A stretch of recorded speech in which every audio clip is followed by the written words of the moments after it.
Welcome to Repton Sports Centre and welcome to the Men's National Futsal Series Grand Final. Stephen James alongside England legend Stuart Cook to bring you the preview ahead of this big one. It's Manchester against Bloomsbury in a rematch of 2023's final. And as rematches go, Stuart, this is a really good one. The two best teams in the country, it feels like, are meeting in the Grand Final, which feels appropriate. Yeah, I think for the past couple of seasons these have been the two standout teams, probably been the most consistent, whilst Bloomsbury have been a little bit up and down in terms of their squad this year. You know, they've got their strongest players out today, and I think it's going to be a really exciting game. Yeah, absolutely. You talk about strong players. As we show you the squad list, there are so many names to pick out. A host of top quality players on both sides of the court, really. Who are your game changers here, Cookie? I think there's a couple of standouts for Manchester. You know, I think Jordan Edge has just picked up the Player of the Year, and I think, you know, you'll struggle to come across anybody in the English game who doesn't think he's one of the top performers week in, week out for Manchester. And I think it's really important for him that he steps up in games like today and really dominates and shows that sort of superiority. And I think likewise Jeff Adu for Manchester is a real threat. Got a lot of individual ability off both feet, and he'll be a real game changer at certain times today. For Bloomsbury, I think Russell Goldstein regularly is one of their top goal scorers, and his movement really causes a lot of opposition teams problems. And likewise Connor Miller, who I had the privilege of coaching out for Northern Ireland, I think on his day he's again one of the standout players and probably the best finisher of a futsal ball in the country. Yeah, super talents on both ends of the court. And let's talk a little bit about Bloomsbury. They've come back again. They've almost climbed that summit, haven't they? They won it last year.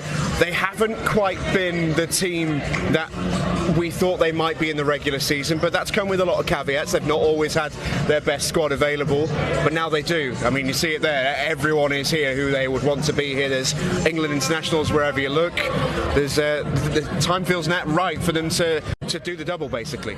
Yeah, I think, I mean, you know, us at Bolton, we had Bloomsbury in the semi-finals of the playoffs, and whilst the first game they probably dominated, I actually was a little bit disappointed in their performance in the second leg, which we probably, you know, controlled a little bit too much for a team of the experience of Bloomsbury. You know, as you say, you look across that squad list and you've got internationals from England, from Northern Ireland, from New Zealand, and it's up to them now really to go and impose their experience in those high-level situations on a game like today. Absolutely, and it's a bit of a weird situation for Bloomsbury as well, as in March it was new coach time, and there's been plenty of success for Coach Sam so far. I caught up with him before they got going today. Sam, welcome to the Grand Finals. It's been a whirlwind season for Bloomsbury, not least for yourself, having not been in charge very long at all. What has the last few months been like? Yeah, no, it's been awesome. Obviously a big change taken over in March, but it's been really enjoyable. Like, full credit to the players. They've made it a home very quickly for me. It's been great to work with them, and so yeah, no, look, it's been a whirlwind experience, but like I wouldn't change any of it. It's been fantastic. So it's such a fantastic group of players, obviously a very experienced group of players as well. Has that made the transition particularly easy? Yeah, definitely. Coming in and like into a team that had a set style of play and approach to the game, tactically and mentally and everything, but being able to call on that experience as I was picking up on some of those details, made the transition so much easier. So yeah, no, they've been fantastic. So many brilliant players in your squad, but I know with that experience comes a slight increase in age, which means getting a full squad out there every single week can be quite difficult. Not today though. Everyone's here. How big a boost is that for you ahead of this final? Yeah, it's awesome. I think it's probably the first time. I think the playoffs is probably the first time we've had everybody, and even then, we didn't have everybody each week. We probably had like 95% of the squad. So I think last week and today's probably the first time we've had everybody available. So, which has been part of the challenge. But no, look, I mean, today we've got 14 unbelievable players, and we've left out guys who I would say would make pretty much any other team in the country, and it seems pretty crazy to lift out some of the players we have, but that shows the depth we've got at the club and the privileged position we're in with that. So completely. And this is a rematch. I know you weren't here last year, but all these players were, and they know what it's like to beat Manchester in a final, but I think probably more pertinently Manchester know what it's like to be beaten by Bloomsbury in a final and will be out for revenge. Do you think that changes the complexion of the match at all? Look, I think, Manchester are probably hungry and calling back on that, but I think if you look at the season, like, Manchester won the regular season, they've been the team to beat all year, so for what the dynamic was then to what the dynamic is now is slightly different. A lot of things have changed, so we're not approaching it in terms of Manchester looking to get a revenge. I would sure, if you ask the general public, I'd imagine they would probably say that Manchester are the favourites. So, no, look, we're approaching it. We've got a lot of experienced guys in the room. We're just focused on going out there and putting our best foot forward, and we feel like if we do that, we've got a good shot at winning. You say that you mentioned that record that Manchester have. I think you probably would be considered the underdog. It's probably quite a strange position for Bloomsbury to be in, but what needs to happen out there on the court today for you to secure that win? Yeah, I think being like an underdog could be good as well. I think for some of these guys, they've been at the top of the game for so long that like having a bit of doubt or having people doubt them a little bit also brings back the hunger and the fire in a different way. So I think if you are kind of excited by that prospect. In terms of today, look, I mean, we've worked all season, or not me, but the team have worked all season for seasons past to build a way of playing. That doesn't change today. It's about going out there and we believe that if we execute a couple of things that we want to do to try exploit against Manchester and largely nail our identity, like we give ourselves a good shot of winning the game. And so it's just going out and nailing our fundamentals, really. Wish you the best luck, mate. Thank you very much. Great to hear the thoughts there of Sam, and it's a very, very experienced Bloomsbury side, which, as he mentioned there, has been very helpful for him as a new coach in a big final like this. I mean, Manchester are experienced, but there's experience and then there's experience, isn't there? These lads have been doing it at the very top level for quite a long time now. Yeah, I think a lot of the players for Bloomsbury have a history of being in these grand finals, whether it be at Bloomsbury or with Helvetia previously. A lot of them have got international experience, and it's the pressurised situations and the decision making at crucial times that's really important, and that plays a factor with all those years of experience behind them. Absolutely, and for Manchester, as I mentioned, they too are experienced. They've been in the last two grand finals, but have been on the wrong end. I caught up with coach Sam Richardson to hear what they were doing to finally make it third time lucky. Hi Sam, welcome back to another National Futsal Series final. It's fantastic to see you, and it's a little bit of deja vu because we were here last year, the same game, but obviously I know you'd like a different outcome. What has to be different, or maybe continuing from this season to ensure that happens? Yeah, I think our start's got to be much better. Obviously went down 3-0 very quickly in the game last season, and we need to be more confident and impose ourselves straight up from the off. I think this season's different to last season. We've got a bit more squad depth, got a lot of players that can hurt teams, and I think we've got to show our character and our level straight away. It obviously shows a huge amount of consistency reaching the finals that you have done now in a row, but obviously that big last step is a big one to take, and do you feel like that's one that your team are ready to do so? Yeah, I think the last several years or so we've been building, laying the foundations. Obviously since we've come back from COVID, we got to the finals the last 2 years, got climbing up the league table, but I think this year obviously we've won the cup, we've won the regular season, we've gone unbeaten in all the NFS games, so I think that shows that we're also improving within that, and obviously we've put ourselves in a good position for today. You know the threat that Bloomsbury pose better than most, and it's a full squad for them today, which obviously is big for them, but I'm guessing you're fully aware and expecting that anyway. Yeah, I mean, we're fully confident in what we can do. Obviously Bloomsbury opponent, great team, got a lot of experience in their ranks, but I think as far as we're concerned, the onus is on us to perform, put out a statement, really show that we're the best team in the country. You've made a lot of strides over the last few years, especially since COVID, really tight-knit group of boys. What would it mean for the lads to take this one home? Yeah, I think we've been working towards it, like I said, for the last several years, particularly the last 3 years. The guys have been, we've been really close, but I think, now we're getting to the very top. You've seen that with the cup final win, the league win. It'll mean a lot because we put a lot of hard work that people don't see, a lot of commitment, a lot of sacrifice. The time is now. Best luck, mate. Cheers, thank you. Well, great to hear from Sam Richardson there, and a big task ahead of his boys. They've been in the last two finals and now in third in a row. Can they get it done today, Cookie? I'm putting you on your spot. What's your prediction? I'd like to see Manchester get over the line for being the most consistent team throughout the season and probably the most exciting, but I have a feeling that experience and that sort of game management of Bloomsbury will make the difference, so I think Bloomsbury will take it. Well, that is the matchup today. It's the fire and intensity of a young Manchester team hungry for their first title in a while, or will it be the stalwarts of Bloomsbury that take down a second title in a row? The final is next.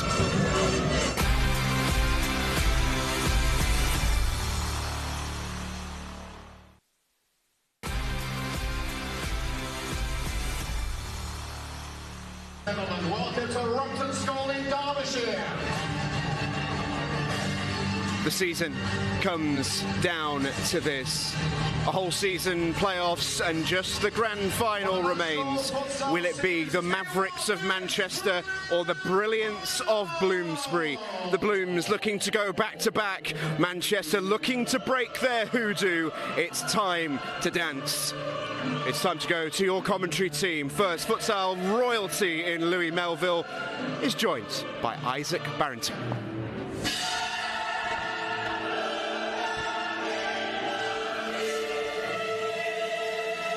Yes, well, thank you, Stephen, and good evening, everybody watching on from wherever that may be. This is the main event of the National Futsal Series season, the grand final of the men's Tier 1 for a place in the UEFA Futsal Champions League.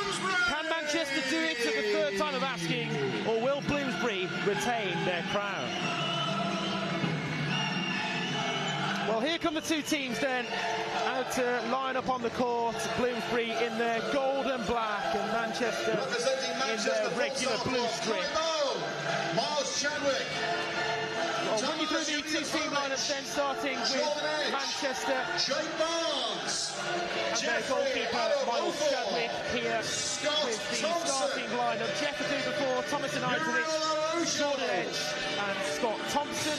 On the substitutes bench for Manchester, Kai Bone, Jake Barnes, Uriel Araujo, Danny Stapleton, Sonny Carini, Jan Maizal, Fabrizio De Silva, Ray Barber and Samuel Richardson. For Bloomsbury, their goalkeeper is Johnny Sim. The rest of the starting five: Logan Wisniewski, Connor Miller, Geordie Ditforth and Liam Palfreman. On the substitute bench, they have substitute goalkeeper Dimar Lahoz, Russell Goldstein, Jared Basker, the captain Richard Ward, Talia Satonye, Calvin Dixon, Jamie Brooker, Eduardo Amarin and Ryan Walsh. Sam Richardson is, of course, the man in charge of his Manchester team, and it's Sam Masterson and Wojciech Poplaski who take charge of Bloomsbury. The referee for this one, the first official is Peter Nurse, the second referee is Carl Jones. And please welcome your match officials for the I'm Michael Barrington, here to guide you through this contest, and joining me for commentary, the Oxford University women's futsal coach, Louis Melville. Louis, well, we've watched many games together this season. There's been so much excitement and entertainment as well, but it culminates in this final here today. And if it lives up to expectation, we could certainly all be in for a treat of futsal this evening. Yes, good evening, Isaac. Good evening, everyone watching on TV live. And it's a fantastic sight we see in front of us. I think it was 266 days ago, Isaac, since the men's NFS Tier 1 season started, and we're now down to the final two teams. And this evening, all the marbles are on the table, not just to be crowned grand champion, but also, as you say, to qualify for that coveted Champions League place next season to represent England. And it's going to be a fantastic game of futsal. Yeah, well, we do hope so. That's what they're all in it for. That's what they're here to reach, isn't it? The UEFA Futsal Champions League spot. Two captains there together in the centre circle, Richard Ward and Jordan Edge, the skipper there for Manchester. How do you see this one going today then, Louis? Yeah, this is a question I was dreading from you, Isaac, and I think conversations I was having during the day, and what I'll do, Isaac, I'll pick up after this announcement. Yeah, there's going to be a moment of applause here just to remember Amy Gray, who very sadly and tragically, I'm sure you may have seen in the news, the Dorset futsal coach tragically passed away last week. So we pause here for a minute's applause as we remember Amy Gray. Whistle, 1 minute of applause in memory of Amy Gray.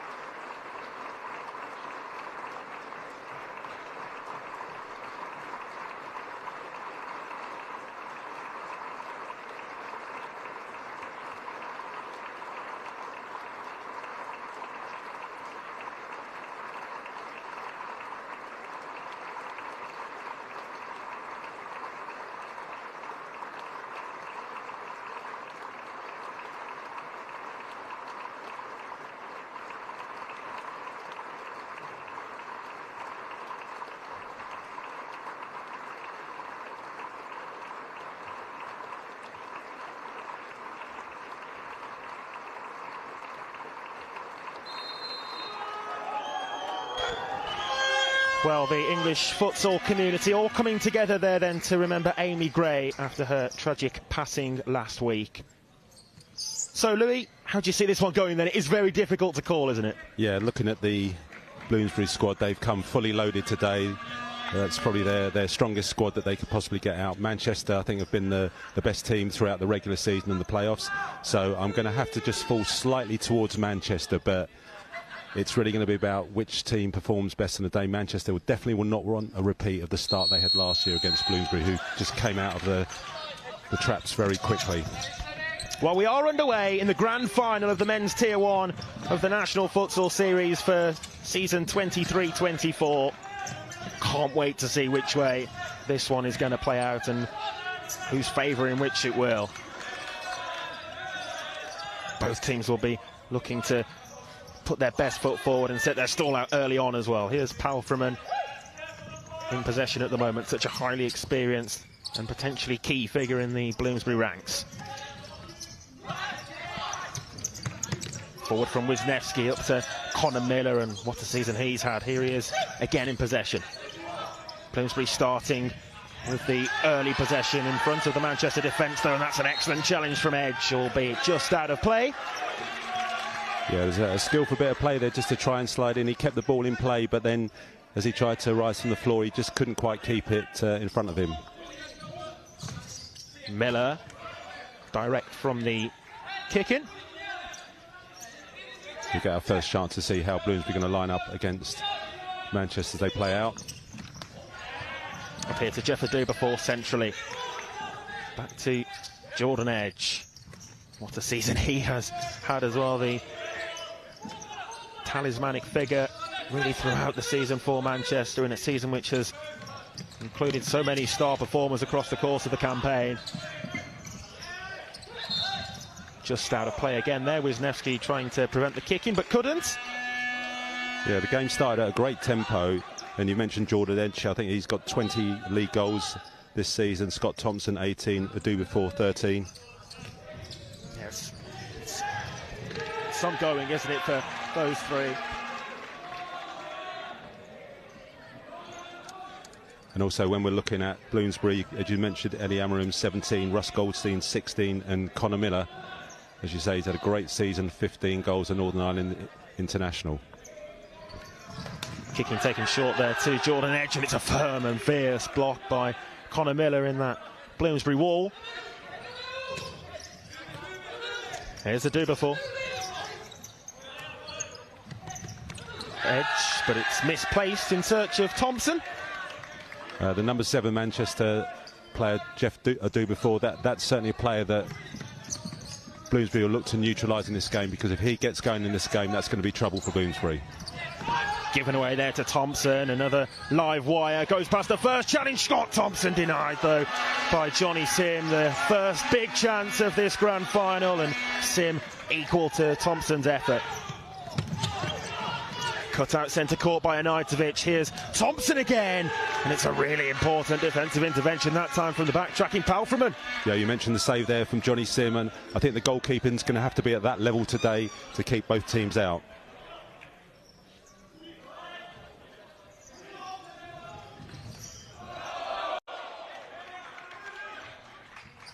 Goalkeeper's ball for the restart here as the first substitutions of the game are made. It's a full line change of the out-court quartet there for Bloomsbury.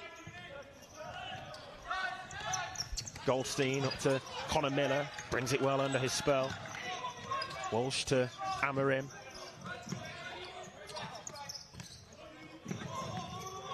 Operating on that left flank as he so often loves to do so, and it's over on that same side that the kick in here will be taken from for Bloomsbury. Yeah, and on this side we had Connor Miller just floating out really wide, looking for that second post ball ready to attack, and that's something Manchester just need to make sure that they're able to cut that out, and that will give them a counter-attacking opportunity. Taken short there to Connor Miller, who certainly has a rocket of a shot like that, but not with the required accuracy that time to test the keeper.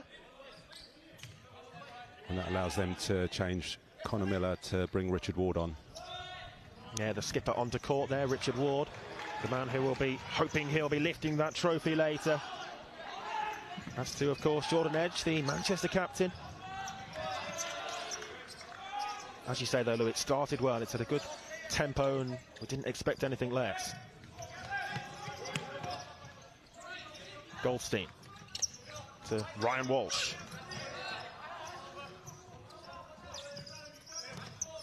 Amarim via a little touch there from Jordan Edge, hence the reason as to why Ward allowed it to run out and settles for the kick-in.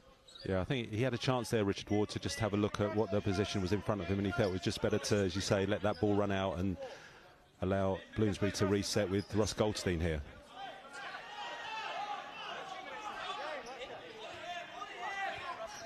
Goldstein's kick-in as we've played the first 3 minutes now. Still goalless, and one big chance so far came and went for Manchester and Scott Thompson. Here's Amarin. Back to Walsh. Asking the question of a potential handball. Certainly struck the arm of Karimi, but it would have been a harsh one to give from that closer distance.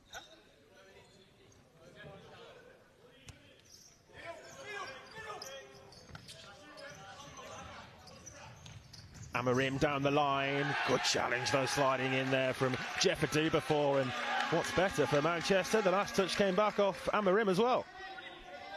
Yeah, really high press here from Amarin, just not giving them any space. It has to go long. Goldstein winning the aerial duel.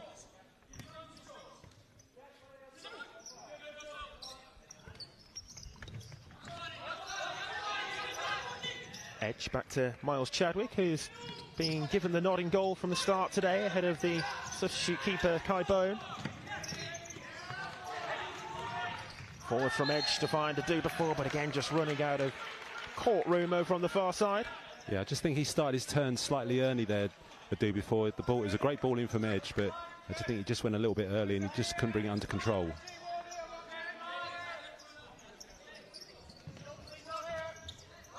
Goldstein.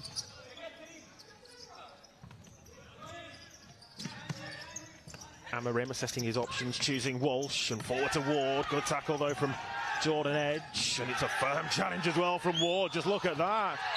And again from Edge, and it's that challenge which is eventually penalised. Yeah, I don't think both teams are going to be guilty of leaving anything out on the court here. It's just, at the moment, everything is 100%.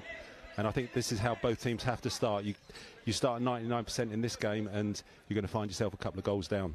Immediately as that free kick was given, Russ Goldstein darted off court to allow for Connor Miller here to come back on. He's going to take this free kick left-footed, but tracks it wide of the near post, and it didn't quite live up to expectations. Yeah, he just slightly over-rotated then the shot there and dragged it wide. Adubafor. Anajtovic does well to escape the first pressure. Feeding Adubafor again. And he's fouled, and that's going to bring about the game's first yellow card, which is shown to Ryan Walsh. Yeah, that all came from the fact Eddie Amarin, the pivot in that position, he went to jump onto the left-hand side of the court, just mistimed it, and that allowed him to play out, and then it was a recovery tackle, and it's an early yellow card there, and we're, less than 5 minutes into the game. Yeah, that's one foul apiece now as well in these opening 5 minutes. Into Karimi. There's Araujo, and that's another foul. Just threatening to boil over here early on. You can really feel the intensity of the game. Yeah, that was a clever bit of play there by Araujo. The ball gets played through, he plays the pass, and then he draws both of them in, and he can't quite get over the fence there, and they take him down. And this, we know about Danny Stapleton. He's got a very, very powerful shot. Yeah, both Jordan Edge as well. Edge, yeah, Jordan Edge has just been brought back on for this set piece too. So is this going to be a switch from Edge? Is he going to go for goal? He's got Danny Stapleton here. It looks as though it will be Edge to take it. Plays the pass to Stapleton, and it was not too far over the bar. Yeah, just leant back slightly, but it was a good opportunity. Yeah, both teams have done that now when they've been given free kicks, immediately made those substitutions specifically for set pieces. Perhaps something that we have lesser seen from them across the course of the regular season. The physicality of this game is really evident so far as well in the opening 5 minutes. Yeah, and I think as this is a grand final game, teams are going to have to work really hard for their opportunities. So when you're in a position like that, you want to have the right players in the right court, in the right positions on the court. Barnes' ball is met well in the air by Wisniewski. And I think that's one of the beauties of futsal, whereas if you've got that specialist right footer or left footer, you can bring them onto the court. You've got a player that's got a really powerful shot, you can bring them on. That kick in there taken back by Araujo to Barnes. Manchester have certainly settled, both teams have. Again, just running out of room. It's not the maximum width of court here at Repton, and it's a few times now that we've just seen the ball cross the sideline like that. Yeah, I think we're just slightly under 18 metres here. Obviously the full width is 20, but the player, it's the same for both teams. They need to adapt to it very quickly. Yeah, and of course they are used to playing on this court as well, with the central venue events largely being held here. Miller's kept it in, but he's given it away to Thompson. Still Scott Thompson, good save again from Sim. That's twice now. It was almost deja vu with that same combination. Yeah, it was an honest endeavour by Miller to keep the ball in, but his team almost paid the price.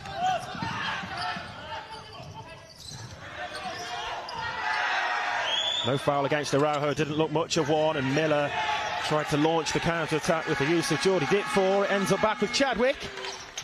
So this has been a terrific first 6 minutes. If the rest of the game's like this, we're going to have a great game of futsal. Yeah, very, very lively.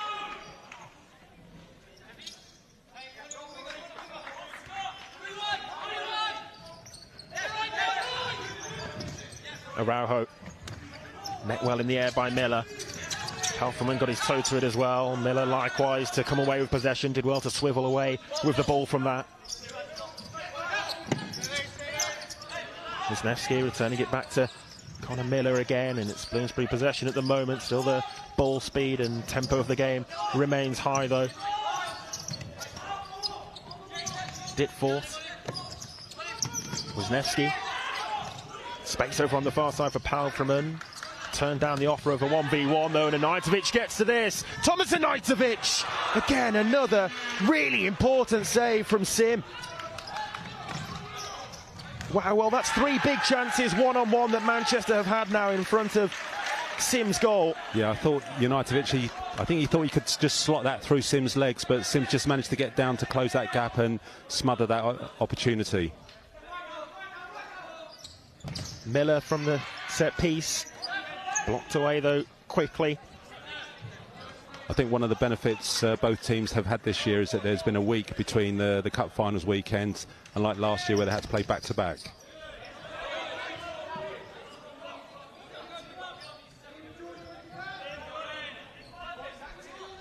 I think this is about the quietest part of the game we've had so far. It's just been absolutely electric these first 7 minutes. Yeah, Bloomsbury maybe just trying to make a more informed decision there from the set piece, but again it's kick-started the counter-attack. It's Jake Barnes wide of the near post that time. Both teams really attacking with intent. This allows Bloomsbury to make another couple of changes. Palfreman going off. Russ Goldstein back on the court. Yeah, both teams really attacking with intent, but it's Manchester who are getting in with the opportunities in front of goal at the moment.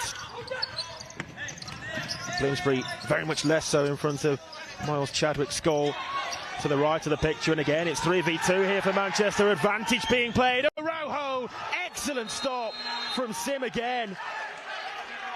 Yeah, and I think that was a great bit of refereeing there from Peter Nurse. It was in a fantastic position. It was a foul, but he allowed the play to continue, and it almost resulted in the Manchester goal. And I think it's just going to be, despite the cries from the crowd about off, that's not going to happen, although he's going to take a break. Well, that's the thing, isn't it? Sensibly off to be replaced, because albeit it was a good piece of refereeing to play the advantage, I think probably if there was no advantage, if the ball there dropped to a Bloomsbury player, perhaps we would have seen a second yellow card shown to Ryan Wolf. But with the advantage having come about, it's perhaps less common that the yellow card is also shown after the advantage has been played. Now Bloomsbury will look to break away. Amorim past Stapleton to begin with, but what about that for a recovery challenge? And it's celebrated as well. Yeah, 2 fantastic players going head-to-head there.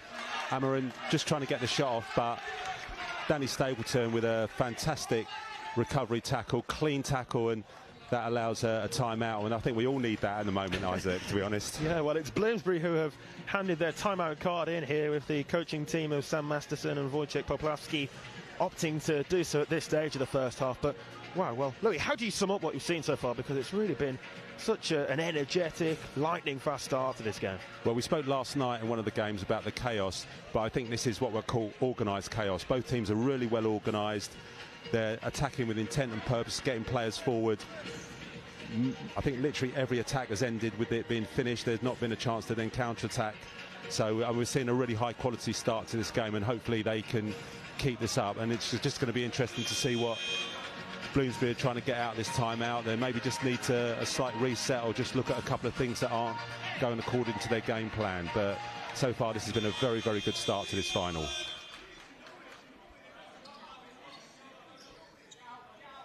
Yeah, still 12 minutes to play as well of on-court playing time before the break. It's a relatively early timeout that from Bloomsbury. Brooker to Amarim. Manchester will step up the intensity of the press again, a little higher up court. Dixon back across to Eddie Amarim. Goldstein now with room. Goldstein offering centrally. It comes instead to Jamie Brooker.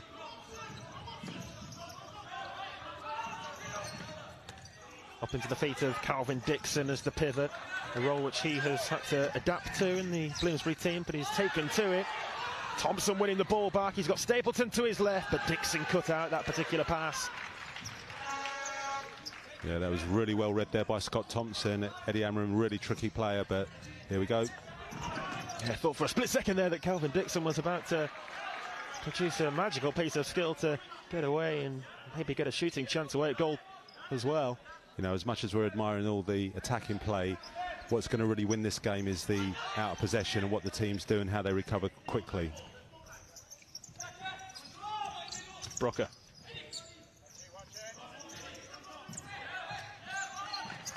Amarim. Still goalless in the grand final of the men's Tier 1 of the National Futsal Series, but it's been a great game so far. Amarim again out here to Brooker on the right wing. It took a wicked deflection, and somehow Chadwick there was able to react in time. What a save there by Chadwick, because that took a wicked deflection and he managed to get his left hand down to it really quickly. But certainly I think one thing that's come out this time out there, they're just playing with a bit more width now. Bloomsbury just trying to exploit the parallel passes down the side and open up the diagonal passes as well. That's the closest that Bloomsbury have come to an opening goal. Dixon receiving from the corner now to Louis Satonye. Oh, Satonye slipped and Thompson is in here. A do before to his rise. Manchester announced their arrival on the grand final stage. Jeff Adu-before with the opening goal to put them one to the good. Yeah, that is just really, really unfortunate. But he still had a lot of work to do here, and he did the right thing, just slid it wide, and there was just enough on it for Adu-before to get on the end of it. So they're just horrific incident there for Satonye, and I'm not sure whether Satonye actually got the last touch. Yeah, I think Satonye might have actually slid in and got the last touch on it, as the replay seemed to suggest. Adu-before would have been on hand to turn it in, but for that desperate attempt to make amends after the slip from Taluya Satonye. It's a calamity for Bloomsbury, and a mistake which leads to the opening goal. 100% Adu-before is going to claim that, of course. Yeah, well, Manchester won't mind how it ended up in the back of the net, certainly. And they'll probably feel that's justified rewards for their efforts in these sort of first 9 minutes or so of the game, and we've just got a slight delay while they clear up some of the moisture on the court. But that was just so unfortunate there for Bloomsbury, but they still had to be made to pay for it. And Johnny Sim, you know, he's proved himself to be a fantastic goalkeeper and probably thought he had that covered, but it was just played just quickly enough by Scott Thompson, and Adu-before committed to that second post run, and it was a desperate challenge, but we think it may well have been an own goal. Yeah, well, he was lightning fast there, Jeff Adu-before, as well, to really be integral in the reason as to why that ended up in the back of the net with his run to the second post, even if he didn't get the touch on it.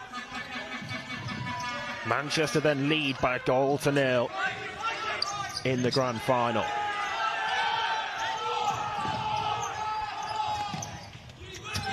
Dixon keeps it in play, down the line and still. And Barnes across on the cover for Manchester. Here's Jared Basquet. What that's also done, it's really lifted the Manchester crowd. They're literally cheering everything they're doing at the moment.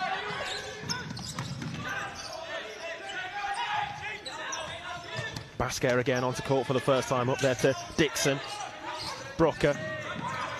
Now Goldstein.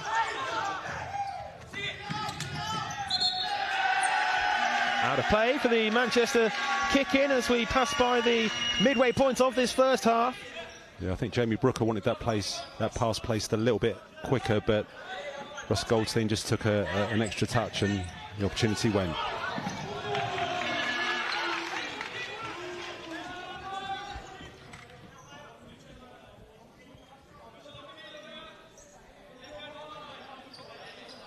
And I think Satonier's got some running repairs on the far side there on his hand injury.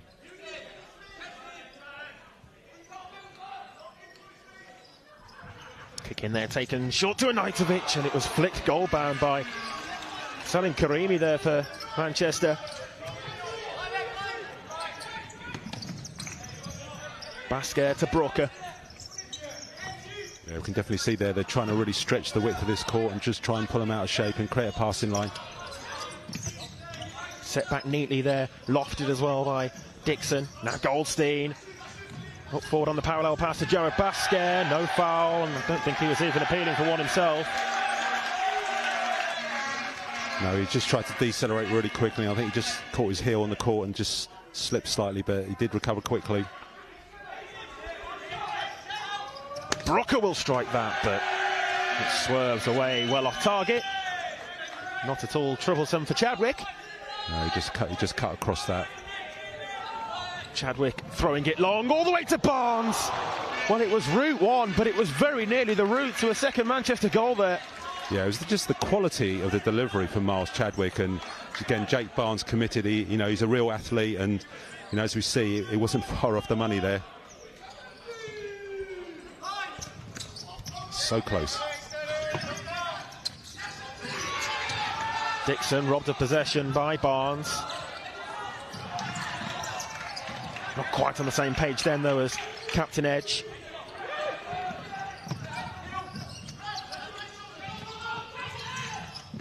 Basquet away from Karimi to begin with, but it was a good recovery, albeit then the foul in the seconds after. Yeah, I think that might just fall into the 6 of one, half a dozen of the other. They were both grappling there. As you see, they go down the sideline, and tough one, Peter Nurse, to call there.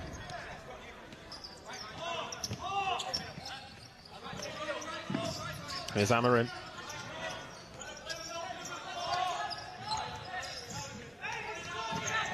Wisniewski to Palfreman.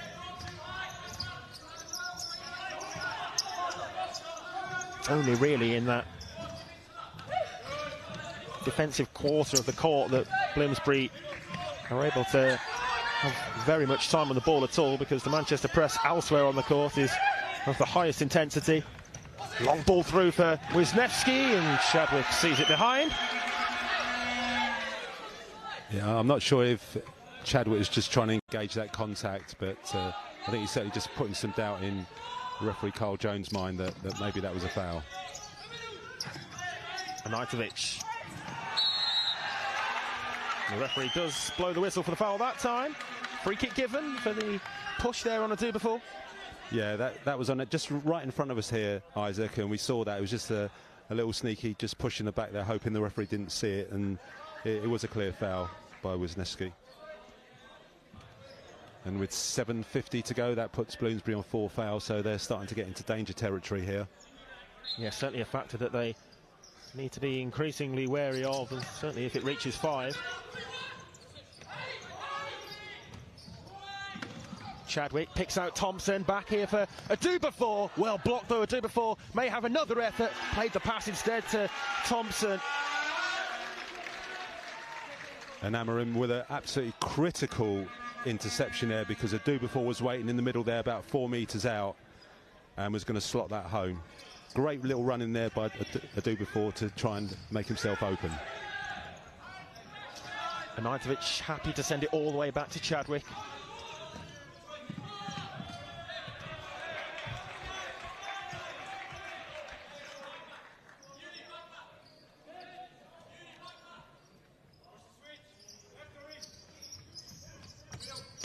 Palfreman. Yeah, they definitely seem to be playing more 4-0 at the moment. Bloomsbury, just to try and create that space behind Scott Thompson, who's playing as the fix at the moment.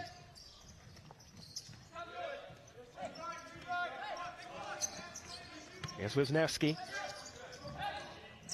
Across for Palfreman to take control again. Bloomsbury just beginning to control more of the possession, but Manchester will be relatively content as the large majority of it at least is in front of them. They'd actually done the hard work there, drew them out, but then no one made a forward run into the space in behind.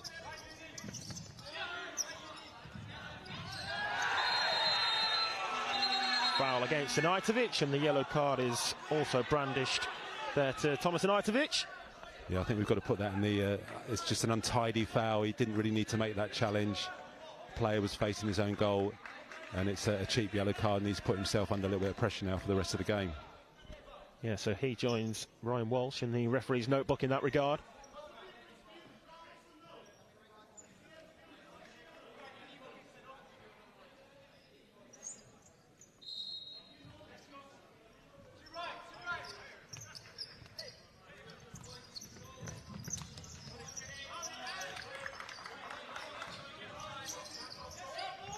Palfreman to Amarim. How Bloomsbury would love an equalising goal before half-time. Just over 6 minutes still to play. It's a large chunk still of this first half. Palfreman gets to it. Yeah, I think he was hoping there that the passes are just slightly less hard than that, and he could just attack, make the counter-attack, but probably made the right decision there just to clear it out.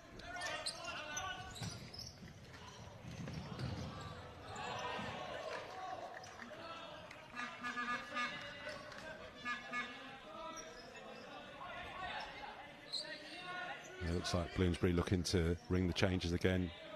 2 or 3 players ready to go. Yeah, I won't be surprised if it's a full line change of all 4 for Bloomsbury at the next juncture. On the volley, hit by Edge, but it just bounces through to Sim.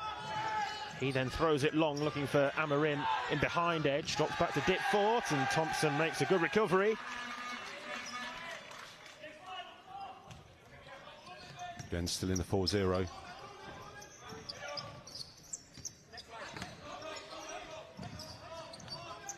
Wisniewski. Palfreman. Amarim.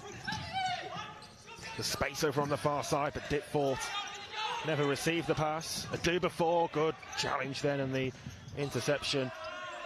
Backtracking Jordy Ditfort.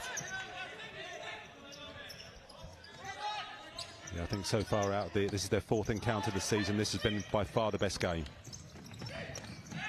Here's Palfreman into the side netting. Yeah, you mentioned those prior meetings, Louis, in the 2 league games. Manchester have won 1 and drawn 1, and then the cup game was won by Bloomsbury, so it's very much evenly matched, isn't it, on paper. And Liam Palfreman and Carl Jones, they're just having a little discussion about that decision. All good friends now. Yeah, back to the game as the ball is met in the air there by Thompson. And Richard Ward returns to the court to go and play as a pivot, so they'll revert to 3-1 with Richard taking that higher court position. Yeah, change of tactic there for Bloomsbury. The pass is misplaced by Basquiat, although Ward still trying to keep spirits high amongst the ranks.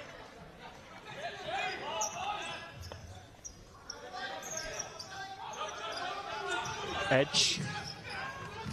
Araujo used the arm, no handball given though, came off his own foot first. Ward, Goldstein on the overlap. Again, another good sliding tackle, and we've seen so many of those so far in the game. Okay, there's been a few fouls as well, but so many of them have been so well timed. Yeah, they have to get those absolutely right, and especially with the foul count now. Manchester on 3, Bloomsbury on 4, and we've got 4:22 left in the half. Ward there just had to readjust as the ball was still rolling on the line. Back to the captain again, Brooker. Ward forced all the way back to Sim, and there's a push off the ball. Went without being penalised. Yeah, I don't think there was anything in that. Barber pushed and Ward pushed. The referee is going to have a word here, though, despite not having given the foul. Does he want a word with both of them? Yes, he does here. Peter Nurse. Yeah, I think that's sensible referee, and just have a little word with him, but I don't think there was anything too malicious in that at all.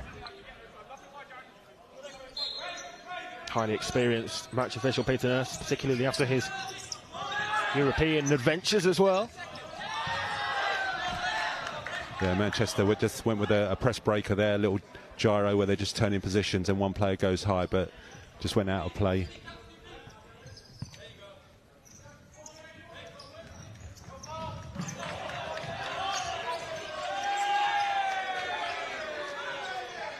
Basquet more hopeful than anything else, I think, in asking for a corner.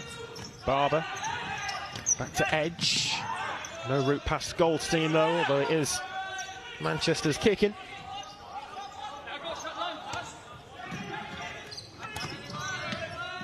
Edge in search of the long diagonal, and Basquet chests it back coolly to his goalkeeper. Brooker to Basquet. Yeah, it's just not coming off for Bloomsbury at the moment in terms of how they want to play, and Manchester giving them plenty of problems, but they just really need to settle down a little bit more, Bloomsbury. I think they just got slightly out of sync here with their movements and their rotations. Certainly since the goal, Bloomsbury have had the lion's share of possession.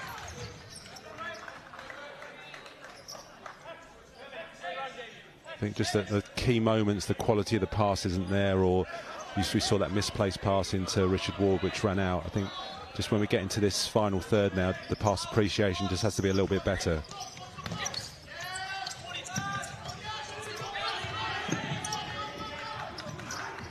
Sim.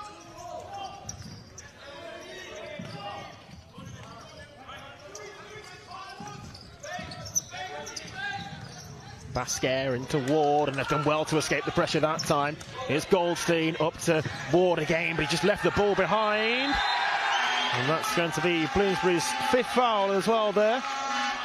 Yeah, that was good work from Basquet, because he was really high up the court and realised that they were going to get nailed on a 2v2 there, so he just dropped back into that position on the right wing to offer a pass out, and unfortunately just Richard's control just let him down slightly there.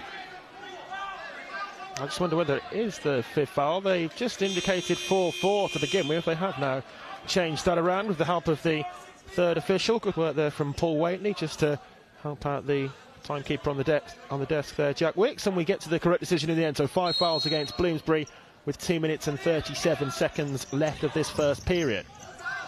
Yeah, and that's going to be a tricky 2.5 minutes or so to negotiate without giving away a foul, especially the intensity of the game. Barber under pressure there from the Bloomsbury first line.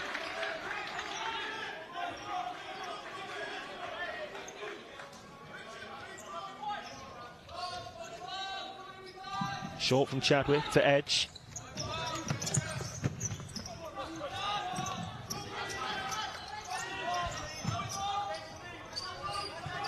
Sim, who made those big saves earlier, and really as a result of that, it is only 1-0 here in the first half, because as an overall reflection of the first period so far, Manchester have definitely created the better opportunities with the aforementioned chances before their goal as well.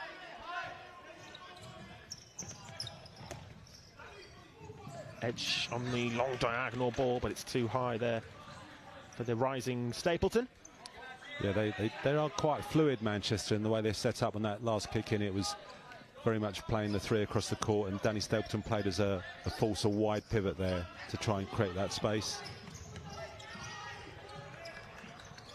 Miller to Amorim, up to Dixon and back to Eddie Amorim, but Stapleton in his way. Miller controlling on the chest to Dixon. Miller getting it back as well, but Stapleton once more like a brick wall back there at the moment for Manchester. Now Edge progressing down the right wing, going to ground, but he's trying to buy that one, I think. Yeah, I'm a little bit surprised. We've just seen Connor Miller come back on the court, and he hasn't been on for quite a while. Edge and the space to advance into as well. Edge with the shot on goal, and Sim able to palm it clear. You know, which it does surprise me a little bit, Isaac, because he's such an influential player for Bloomsbury, but, you know, I think he's probably been at least off 7 or 8, maybe longer.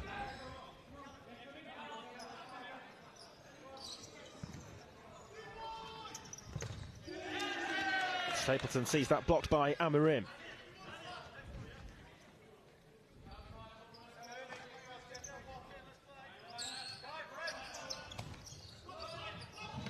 Long on the diagonal, and Thompson was very close to it as well. Yeah, that was a really tempting teasing ball for Thompson. Just drifting away from him though. Maybe it was going into him, he would have been able to make contact with that as we enter the last minute of the first half. Yeah, will Manchester be taking this 1-goal lead into the break, or will there be a twist? Miller. Support arriving with Walsh.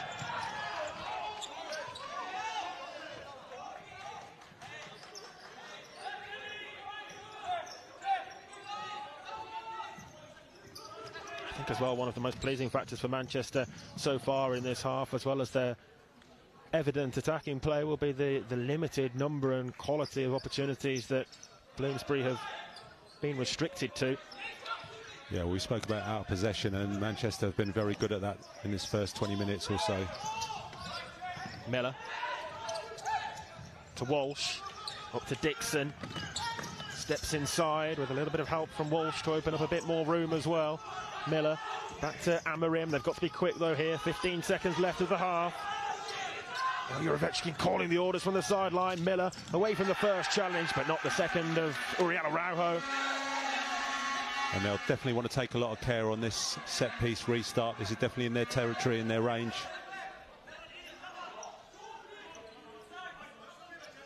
Nine seconds to find a goal back before half-time, or at least get a shot away at goal. Miller across to Amarim, forward down the line to Walsh. Thompson with the block there. Miller does get the shot away, and Barnes with a big block there, because that was goal-bound. Yeah, that was a massive block there from Jake Barnes, and they're doing everything they can here to just see that out, and that's a very successful half for Manchester, Isaac.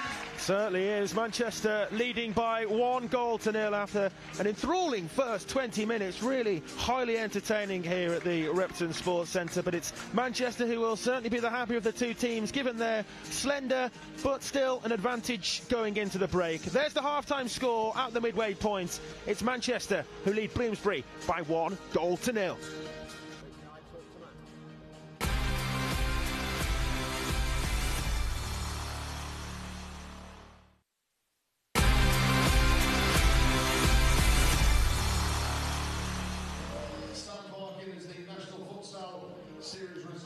Well, that was intense, wasn't it? Half-time in the Grand Final here at the Repton Sports Centre, and it's Manchester who lead by the single-goal to nil. Stephen Jameson alongside Stuart Cook to analyse that first half. And Cookie, it was a bit of a strange one, really. A game of few chances, but Manchester made their moment count. The biggest thing that I took away from it was that intensity required of a final. Yeah, definitely. You know, you can see the intensity is really high, and the transitions are often probably due to court size. You know, it's a bit narrower here than maybe somewhere like St George's, so it suits certain teams' style of play a little bit better.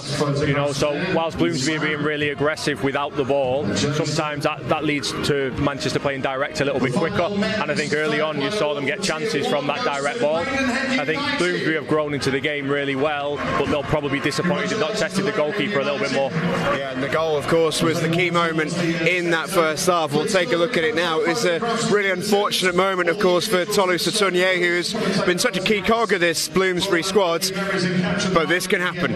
Yeah, I think it's really unfortunate. I think whatever happened with their initial set piece, Tolu ended up receiving in a really difficult situation with a weird body angle, and obviously he'd only just come onto court, not quite got his feet. But in fairness to Scott Thompson, he's done really well to go and finalise. I think he had a chance earlier that he'd missed, so he's made the right decision to play the second pass, and they've ended up with a goal. What I love about that angle there is you see Scott Thompson work the keeper not once but actually twice. It's hard to score past the futsal goalkeeper like Johnny Sim, and even when it's one-on-one, and Scott Thompson made all the right decisions there. Yeah, and that's it. You know, it's a game for liars. You know, it's all about deception. You know, that little bit of the extra half a step buys the goalkeeper to create the angle for that second post pass. You'll see it here, watch it, it's one, twice, and then sends it across. It's no goal in the end, but Jeff Adu before I think tried to claim it, but that's the game of deception that we were talking about. It's been an intense game though, and Bloomsbury got themselves into a little bit of foul trouble towards the end of the half, but I think if you're in the Bloomsbury camp, that wouldn't be too much of a concern for you. Yeah, I think the only concern sort of midway through the half was Ryan Walsh's second tackle. I think on another day he could have got a second yellow card, so they're fortunate that they've still got him to call on, and he's really got to be careful that any foul now in this second half and he's in danger of getting a red card, so that's the only thing they'll need to manage moving into the second half. There's been plenty of other action though. Let's take a look through the rest of the highlights from a really frenetic game here at Wrexham. Connor Miller there giving the ball away for Scott Thompson. This was the game's first opportunity. Johnny Sim though, I mean, he's been there and done it for so long now at the top level. He's a tough man to beat. Yeah, I thought he had an excellent half. I just commented as I walked past him at half-time there. He made 3 or 4 really important saves. I thought his distribution was solid as well. You know, he's in that first 10 minutes, Bloomsbury have probably got him to thank for still being in the game. Big chance there for Scott Thompson as well. Is it fair to say that the game has been transitional when Manchester have wanted it to be? They've almost controlled it a little bit. When they've not had the ball, they've felt that they've kept Bloomsbury pretty well at arm's length, and then they're ready to spring into that counter at any opportunity. Yeah, I said in the stands, it feels like Manchester are winning the game because they're not trying to win the game. Bloomsbury are trying. It feels like they're trying to force everything both without the ball and with the ball to create chances to win the ball high up, and what that's leading to is little individual mistakes that Manchester are capitalising on. And like I say, in that first 10 they were probably fortunate, Bloomsbury, to still be 1 goal in it. Even though it is only 1-0, is there that little bit of scoreboard pressure as well? Yeah, 100%. You know, I don't think Bloomsbury will be too concerned about being 1-0 down at half-time. They've been in this situation before, and obviously, you know, they're very adept at bringing their goalkeeper out later on in the game or during the second half. You know, we found that at Bolton, that, you know, as the game went on, they started to use their goalkeeper, and it becomes really difficult, you know, for the opposition to deal with different kinds of scenarios. So Manchester want more goals on the scoreboard, but Bloomsbury really grew into it well. So I'm sure they'll back themselves to get the first goal without the use of the goalkeeper. Were you a little bit surprised to see? We talked about him at the start of the game when we were in our studio here. Were you a little bit surprised not to see more of Connor Miller in that first half? Yeah, he was in the starting 5 and he started the game really well, but we didn't really see him until the last couple of minutes, which for me probably a little bit too long. You know, he's one of the biggest goal threats in the league. He's one of the best finishers, but not just that, he's also got loads of experiences and he's a great futsal player. So I think they'll probably need to utilise him a little bit more if they're serious about, you know, turning over this deficit. It is an embarrassment of riches, that Bloomsbury squad. There's talent wherever you look. Is it a case actually of playing who's, it feels like, in form on the day rather than necessarily playing the groups that you're used to seeing? Or do you have to respect that a little bit? No, I think they probably started the game with certain fours in mind, but you see as the game goes on, you know, Connor Miller came on in the wing. Calvin Dixon's playing in a couple of different positions, you know, and while sometimes having a deep squad is important, actually, like you say, you want the players who are going to make the difference to be managing those minutes, and I think that's what you see on the flip side with Manchester is, you know, Jordan Ed and Jeff Adu before are playing lots of minutes. How that translates into a full 40 game at this intensity, we'll see in the second half. In terms of what else Bloomsbury could do, just watching that last moment of the first half with you, and the player was coming out of you could see, do you want them to be a little bit more urgent with their shooting? Yeah, I commented to yourself off camera that I think they need to stop turning that first time finishing opportunity down. There was one, with about 8 seconds to go where it's come across to Eddie Amorim, and rather than strike it first time before the defenders have come across and the goalkeeper's set, he's taken that touch and then the shot gets blocked. I know Bloomsbury pride themselves on finishing early and often, and I think they've just turned those situations down a little bit too often in this half, and that'll be a key message coming out of half-time for Sam. But why do you think that would be? Because obviously Ruben Amorim's a super player who's got a great shot on him, but it almost feels like it seems like the safer choice in a weird way. Do they have to take more risk? Yeah, I think we said before the game, pressurised situation does things to certain players. Different times. Bloomsbury haven't necessarily chased a lead in a final, certainly not against Manchester. Last year they ran away to a 3-goal lead, so it's the first time we're seeing this group of players have to chase Manchester. And Manchester have got to stay out in front, but Bloomsbury will come out fighting. And for Manchester, just before we go to break, what a half for them. Dream situation, they're leading at half-time. Long way to go, but it's gone well. Yeah, they started the game really well in possession. They moved the ball well in their 4-0. They were getting passages of play, they were breaking lines. Just as the game went on, maybe a little bit of tiredness, but they went a little bit direct, a little bit too often, and that kind of played into Bloomsbury's hands. So they'll need to get back to that possession style of play that they've got, but they've got to be willing to do it under pressure. Fascinating matchup then. It's beautifully poised. It's only 1-0. It's a very, very long way to go. And the second half is coming up for you next.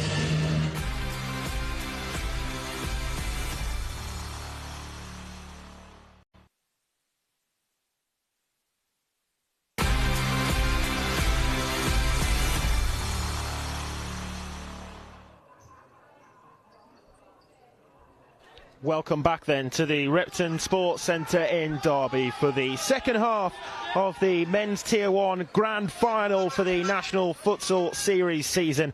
And it's currently, well, so far so good for Manchester, really. A goal up at half-time. And I think perhaps one of the more pleasing factors, the most pleasing factors for Manchester in that first half, Louis, as well as, of course, the attacking play, how they disrupted the flow of Bloomsbury and prevented them from creating, really, too many clear-cut opportunities at all.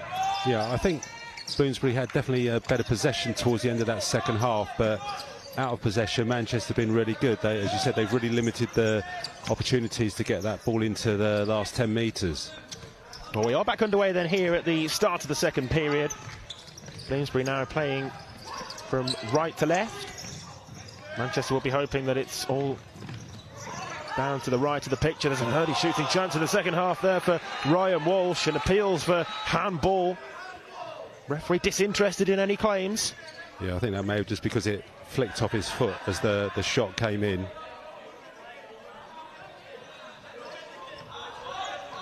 Yeah, just glanced off the toe of the player there. Amorim rounding the goalkeeper, and Chadwick just doing enough though to narrow the angle and see Amorim out wide.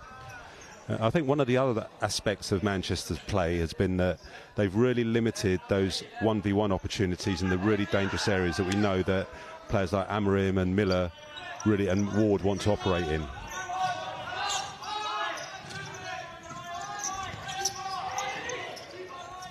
Edge chests it back towards the goalkeeper, who could have picked that up there, Miles Chadwick.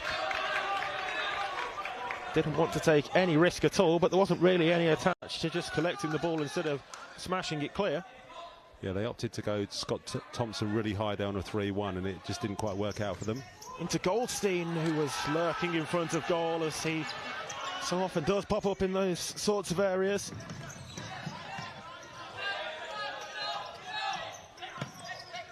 Edge does find a route through here to Barnes. Lahoz with a first involvement there, the second half. Bloomsbury goalkeeper, and the clearance away from Amorim was quickly closed down by Thompson. Yeah, it all got very, very messy there, and good decision by Amorim, and as we noted, the change of goalkeeper at half-time. Lahoz does like to, as we see, he's going forward now to offer Bloomsbury an opportunity to try and kick-start there in possession.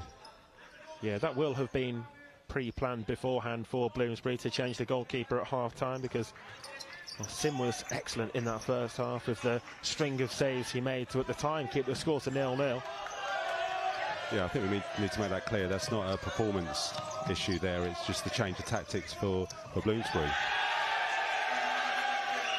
Yeah, Lahoz, somebody who, as a goalkeeper, what you will probably see as the half progresses, often more so in possession as an escape route from deep kickings and the like. You know, just what it forces teams to do is just to take a backward step and just give the in possession team a little bit more space to work with to get out. Too high, too long, too much on it for Jeff Adu before that time.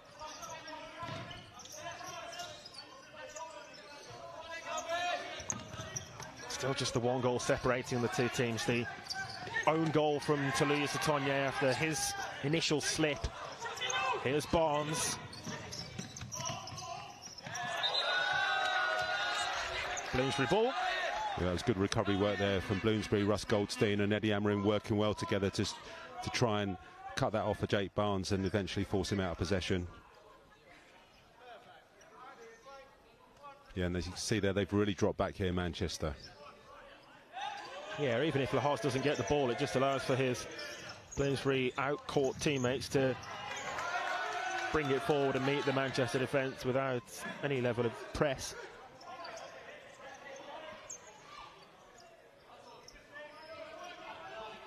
It's going to be left on the line there for Walsh. Turned away by Barnes. Yeah, he just got himself at an awkward angle there and it just went out for the corner. Bloomsbury have started this second half relatively strongly though, which is, I'm sure, what much of the message would have been to do at half-time.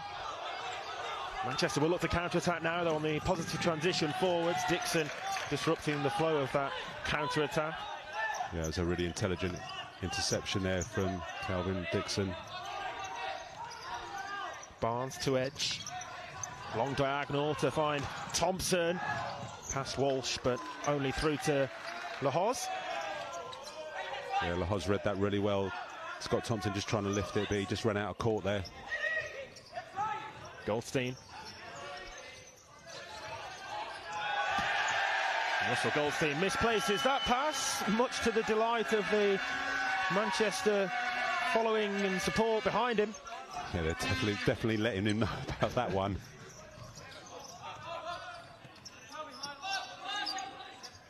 Yeah, I don't think our director was too impressed by that either. Here's Edge. Araujo skips past the challenge there. Oriel Araujo and Dixon back defending exactly where he needed to be because, well, it was such a promising moment there for Manchester and Thomas Arnautovic looked primely positioned, as the replay shows.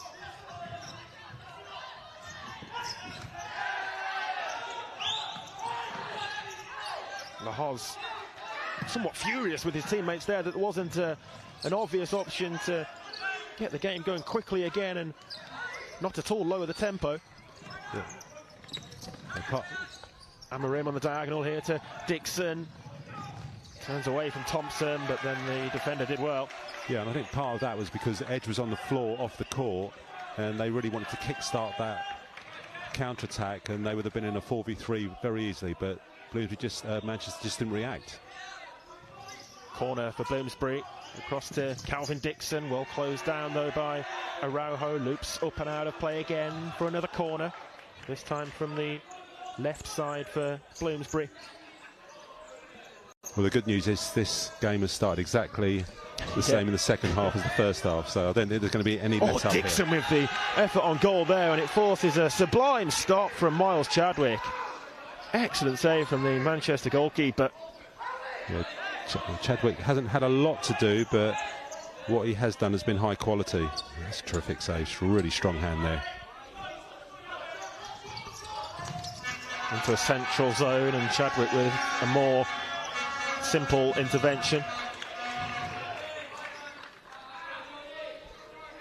4 minutes played since half-time, still as we were at the midway point, 1-0 to Manchester, and there were fingertips on that from Chadwick. Yeah, I think it was going over, but I think he just decided he couldn't take the risk there and just made sure he got something on it. And this is a good spell of pressure here from Bloomsbury. They've had Manchester camped in there for the last couple of minutes. Corner to Connor Miller, and again it's another wonderful save from Chadwick. That was destined for the top corner. Look at the reaction from Miles Chadwick there. And it is in futsal, definitely for the goalkeepers, it is almost like scoring a goal. Oh, it's a great save. Miller on the volley, but it was asking an awful lot.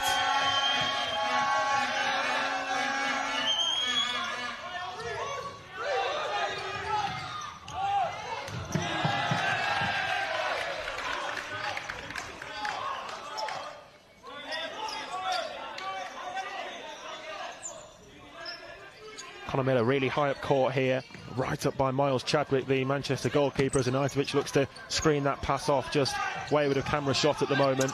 The 3-1 system, Bloomsbury.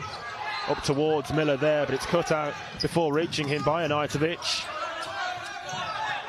Yeah, I think he's just really trying to stretch the court, and then he can have that space to run into to receive. Probably just outside the D. Thompson and Araujo not quite on the same wavelength.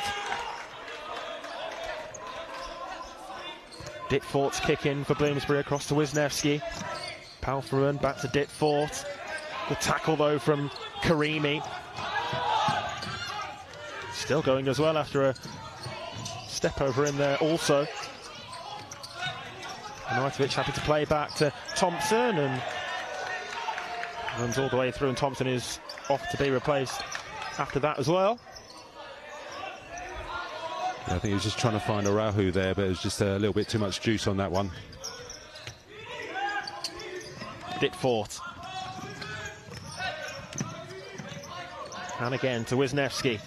Now Miller holding off the defender. Back to Logan Wisniewski. Palfreman trying to make inroads down the left wing there for Bloomsbury. Back to Geordie Ditfort now. Still really the large majority of possession Bloomsbury's at the moment. Palfreman receiving the parallel pass, and in the way of it was Araujo. Well, almost 6 minutes in, and I think it's fair to say Bloomsbury are giving this a really good go, but Manchester at the moment standing up to it, getting the blocks in, the tackles, tracking their runners. Yeah, Bloomsbury certainly knocking on the Manchester door.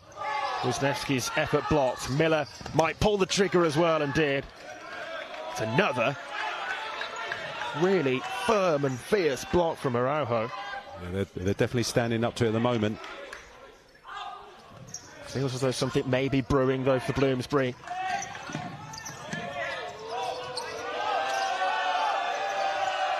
Lahoz to Ditfort. Yeah, Bloomsbury will certainly not give up their crown cheaply, that's for certain.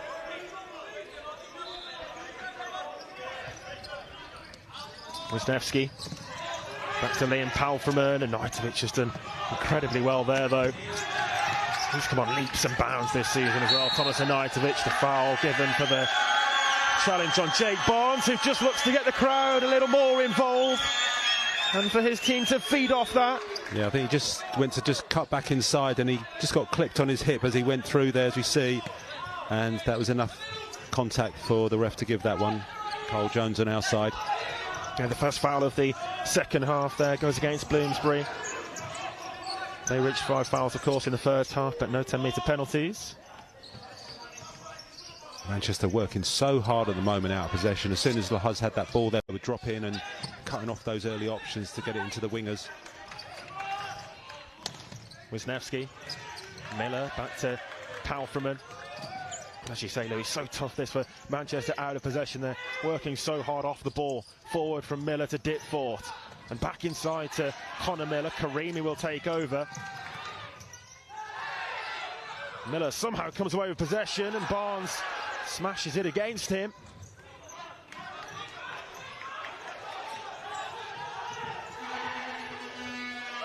You can feel the tension here in Ripton at the moment. Lahoz. And they're definitely trying to get into Lahoz's head, but he's a very experienced keeper. He's an international goalkeeper, so I don't think he's going to let that bother him too much. Yeah, plays with the Dominican Republic, Dimar Lahoz, the second half Bloomsbury goalkeeper here.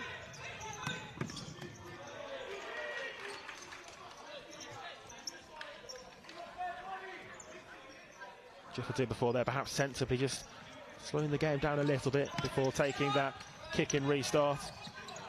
As Manchester look to claw back some control. Of course, they're still in control of the game on the scoreboard, but in terms of this second half so far, it's been Bloomsbury who have looked the more likely to score.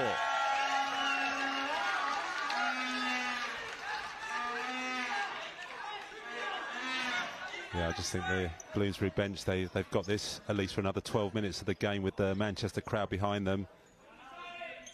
And they've just got to keep their heads here. Rafe Barber. Did before, happy to go all the way back to Chadwick.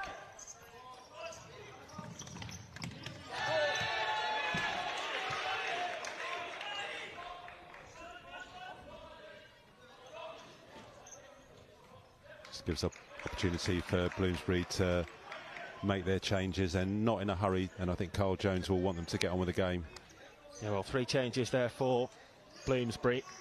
Amarim, Brooker and Satonye step back onto court. Richard Ward playing as the pivot now. Lahoz kicks a good pass to Ward. Now Amarim. Satonye, he'll be looking to make amends for his error which led to the goal in the first half, albeit unfortunate, and then the own goal element of it likewise as well. Bloomsbury ball.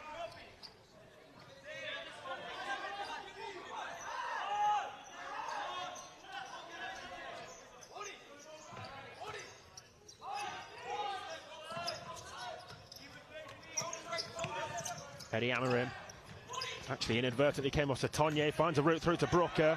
Barber in the way though, good tackle then from Jamie Brooker, and it's cleared away for the Bloomsbury kick-in.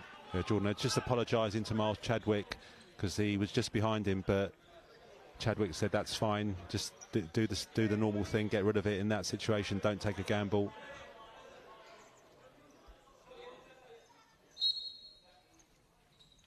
Taken short there by Brooker to Amarim and well blocked by Rafe Barber. Yeah, those are the sort of things that Manchester's going to have to do, just make sure that the block is solid, they don't turn, allow that ball to deflect.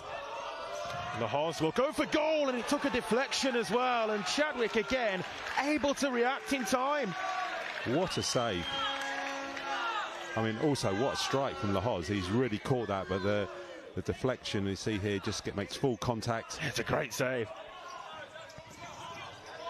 Amarim on the volley. Promised so much, but it didn't quite happen. Yeah, we've seen those go in.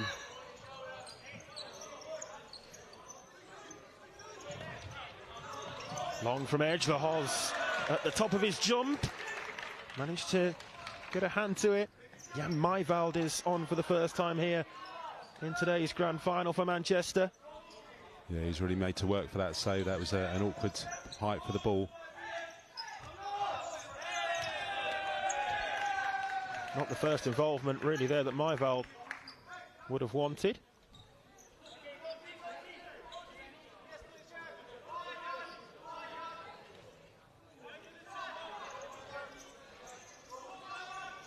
Amarim to Brooker from that kick-in. Lahoz forward in the attacking half again. He often likes to pop up between those lines of defence as well. Don't be surprised to see a cutting ball through to him at some stage.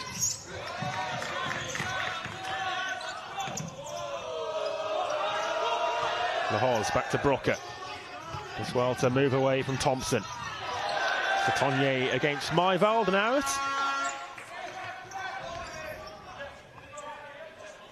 Nearly 10 minutes played in this second half now as well. Yeah, right now I think Bloomsbury just be happy with one goal because that at least gives them an opportunity to look at the extra time. 5 minutes each way if we get that far. Lahoz, good pass forward to Amarim. Here's Richard Ward against the post, and somehow it stays out. Ward again, and caught by Chadwick. And I think Richard Ward was about to wheel away in celebration. I'm not sure how it stayed out, but the woodwork seemed to do the job. Yeah, he just caught it at the right angle, and it just hit the post at the right angle to come out. And I think you're right, Ward thought he'd scored. Oh, he certainly did. It looked as though he'd already begun the celebrations. Wow, well, what a moment that could prove to be in the greater scheme of this grand final. And it was a good follow-up save by Chadwick. He reacted well to that. Amorim dispossessed, and it stays in play as well. Edge continues, and it's in! The Hawks couldn't keep it out, and Manchester double their advantage in the grand final. Well, I think you've got to put that down as a mistake. I think he took a step to his right as the ball goes in. He moved to his right, but it was on the inside post, and he just couldn't get enough on it. Really determined work by Jordan Edge. Won the ball, beat his direct opponent there, Jamie Brooker, and then the finish, he won't care. It gives them a 2-goal cushion with just over 9 minutes to go. Yeah, well, I think it will go down as a Jordan Edge goal officially because the shot was on target, but as you say, it's a nightmare moment for Timo Lahoz. Looked for all the world as though it was going to be a comfortable collection really for the goalkeeper. And when you go back to that big chance for Bloomsbury at the other end just a minute ago for Richard Ward, could so easily have been 1-1, but now the task in hand for Bloomsbury has just become doubly difficult. Yeah, now the biggest enemy against, we see that just somehow crashes against the inside of the post. I really don't know how that stayed out. That defied the laws of physics there to stay out, but the clock now just under 9 minutes, and that is going to be Bloomsbury's biggest opponent.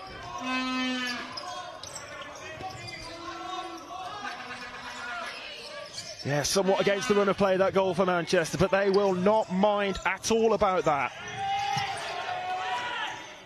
And breathing space for them. Palfreman. You know, Manchester know this job is far from done at the moment.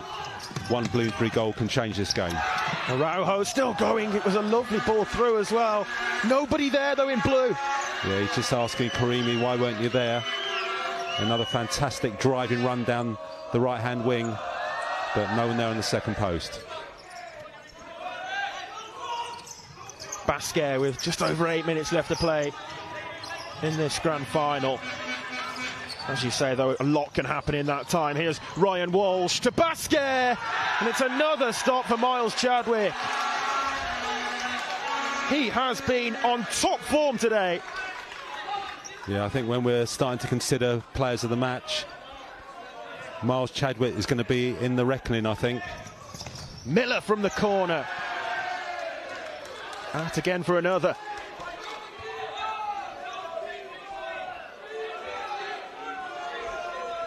That was the chance. Palfreman on the volley, well caught. One that Chadwick should be saving, but he did well to hold on to it as well.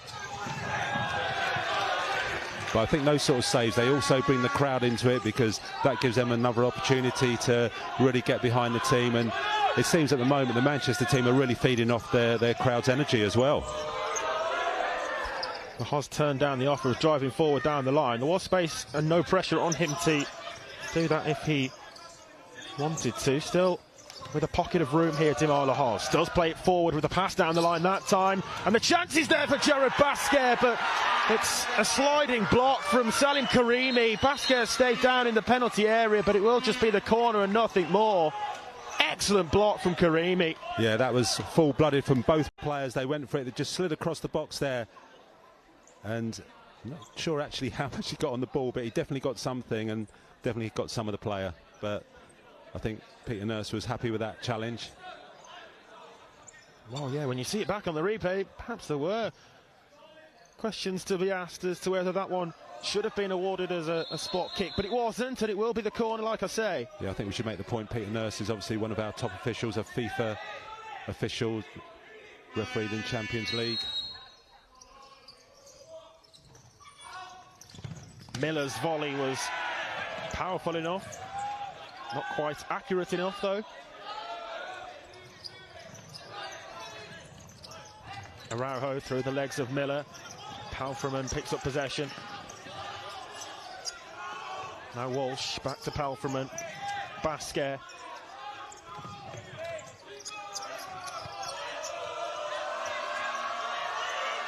Lahoz comfortable in possession centrally again. Palfreman trying to desperately win it back off Araujo, but look at that for silky footwork. He managed to keep it in play as well to win his team the kick-in.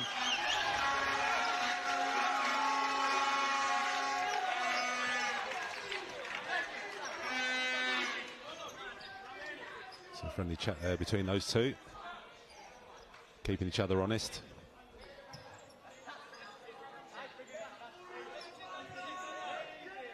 Bloomsbury set up with a two-man wall here from the set piece. Barnes.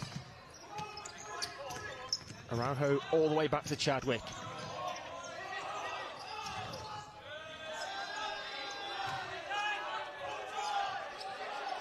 Well, probably starting to get to the point of the game where Sam Marston, the Bloomsbury coach, is going to be thinking about what's my next move here. Palfreyman.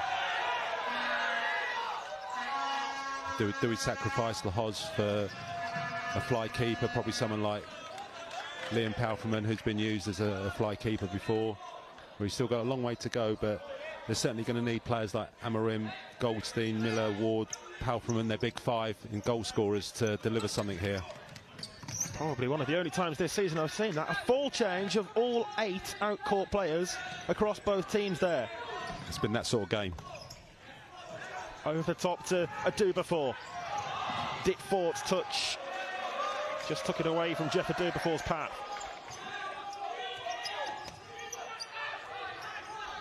There is still plenty of time left in this one for Bloomsbury, but they just need a spark from somewhere to ignite their engine again. Good challenge once more, sliding through Jordan Edge. Just making every challenge, every block at the moment has been nailed by Manchester. And Bloomsbury have just got to find something from somewhere to lift it, find a way to get back into this game. Dixon back to the original corner taker, Wisniewski. Hook clear, but more up than away from Thompson.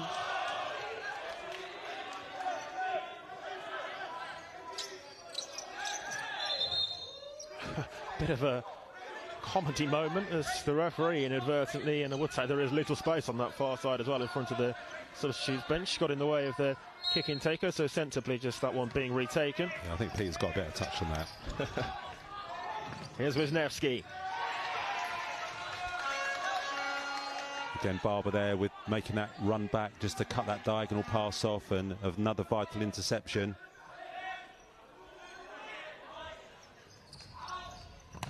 Wisniewski from the corner, dragged it low though, dragged it wide.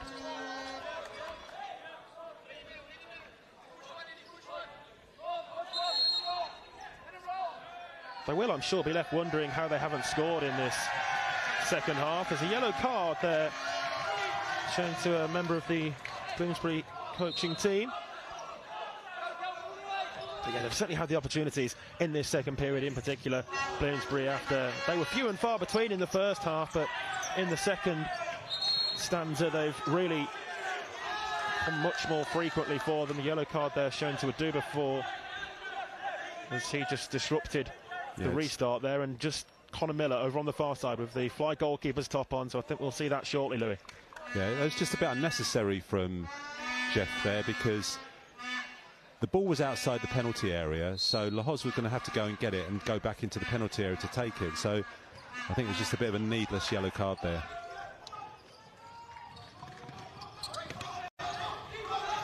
So Connor Miller waiting in the wings with the purple fly goalkeeper's top on.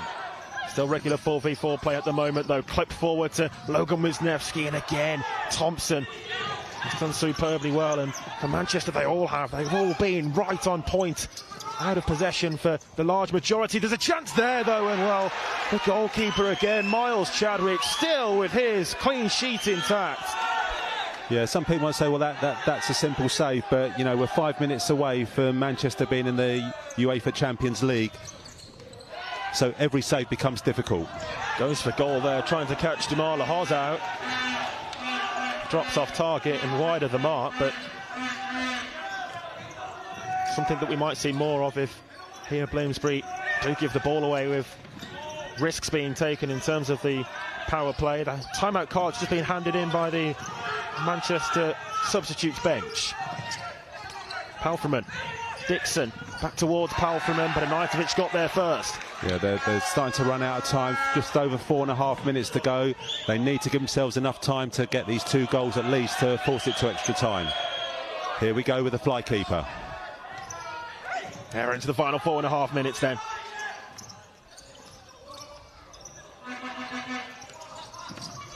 Amarim across to Walsh. Amarim will take over centrally. Now Palfreyman to Goldstein. Still there for Goldstein, and Miller was close by as well. Amarim now. Just giving themselves a chance here to reset the fly, get Conor Miller back out where he needs to be. And they're good to go again. It's just now it's a case of Manchester's concentration. Just keeping their shape, just trying to force them down the sides, don't allow them to play through the middle. Here's Palfreyman. Split save from Chadwick.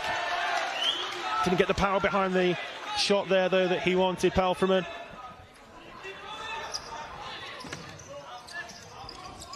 Still Manchester being made to wait for their timeout. Of course, they need to wait until it's their ball and the ball is dead. Amarim, blocked by Barnes. Barnes thought he had a chance to go and retrieve that ball and put it into the empty net, but they've done a good job so far, Manchester. They've maintained their shape and forcing Bloomsbury to play around them and not allow Conor Miller to go into that little pocket of space and play a little bounce pass and then finish on the second post. Yeah, this is no surprise as well for Manchester. They often have to play against a fly goalkeeper like this, given that they've won so many games this season, and both teams would have been preparing for this sort of situation in the final minutes, I'm sure. Amarim, here's Walsh. Forward down the line to Palfreyman, and a 2-4 across, pounced upon the poor touch. Yeah, that was a difficult pass for Palfreyman to try and control. It's just a little bit too far in front of him and gave Manchester the chance to deal with it, but they reset again. Amarim. 3 minutes left of the National Futsal Series season. Amarim to Miller. Now Goldstein. Back to Miller again. Amarim, the ball tempo is good. The passing speed was there. Just still unable to find a route through. And Manchester take this opportunity to try and go and press high to stop Bloomsbury from being able to set up their fly keeper, but they're going to take the risk anyway. Yeah, a full risk being taken, certainly there for Bloomsbury, through to Conor Miller. Wide of the target, and he has to react quickly. He's got to get back, and they're going to call the timeout. It has to be a timeout. The card was handed in. And quite rightly, Manchester here having their timeout minute then. So now, and only now, after that timeout card has been in for a couple of minutes, Louis, Manchester with their timeout, but still 2 goals to the good. Yeah, let's just deal with the timeout call. It had been called. They could have retrieved that if they wanted to, but once it had gone in like that and they've blown the whistle, they've got to take their timeout. But probably not a bad thing to do, because with just a little bit of the game to go, it gives them a chance to reset. They've probably got their 4 best defensive players out on the court now. They will have practiced this. This is probably their fly team to defend these last moments in the game. And it's within touching distance now for Manchester. And Bloomsbury have got this final opportunity now to try and get 2 goals to keep themselves in this game and force extra time.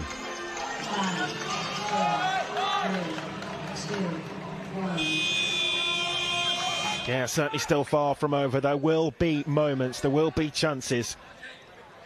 156 seconds from the UEFA Champions League, Manchester. It's closer than they've ever been, and they've been close before, having lost by just a singular goal in the previous 2 finals in the past couple of years. Still not there yet. Here's Palfreyman. Amarim, loose touch, got away with it. Back to Palfreyman. Miller wants to make the change. He's waiting, he's calling for Dimar Lahaz. There's no safe pass there though for Palfreyman now. Goldstein back to Palfreyman. Amarim and Manchester will press, but they've got to be careful. Yeah, now they'll just drop off. Sensible there for Manchester. Amarim back to Ryan Walsh. Amarim is still down, but could do with getting back to his feet unless he's seriously injured. Walsh puts the ball out of play, and Amarim is still down.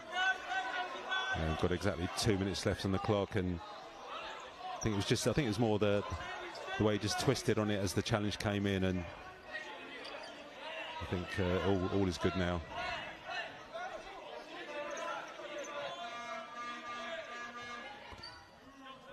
Well, the ball is going to be given back to Bloomsbury Sportingly, of course, but it's just eaten away at a few more precious seconds. And also it puts them in a really poor position to try and restart the fly.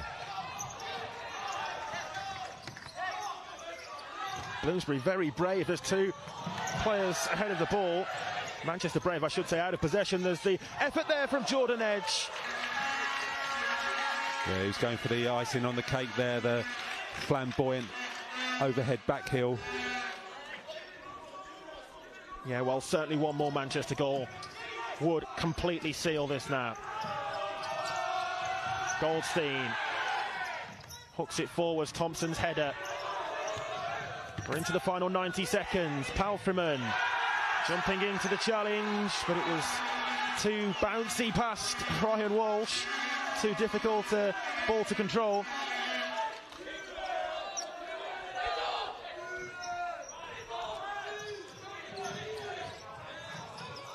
Chadwick throws it long, but it's out of play. Miller will come back on.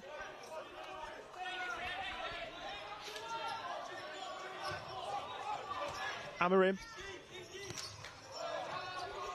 Here's Walsh, back to Eddie Amorim. Cut out by Anajtovic.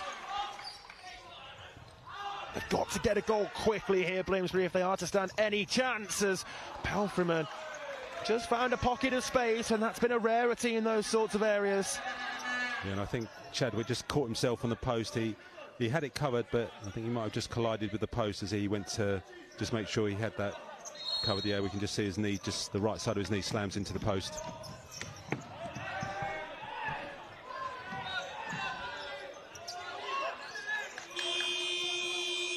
Bloomsbury will call their timeout. 68 seconds for them to salvage something. They need 2 goals in these closing minutes. Closing seconds now. 68 seconds, as I say, for them to find 2 goals without a response. Yeah, massive miracle needed by Bloomsbury.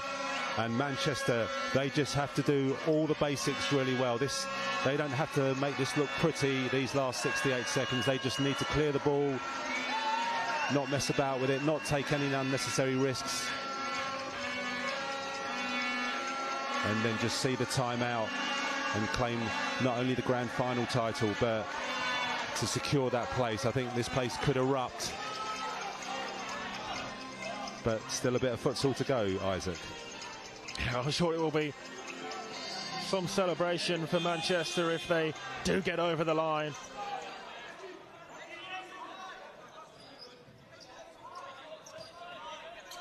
One final roll of the dice for the reigning champions. But it looks as though they won't be the champions for very much longer at all. Here's Miller.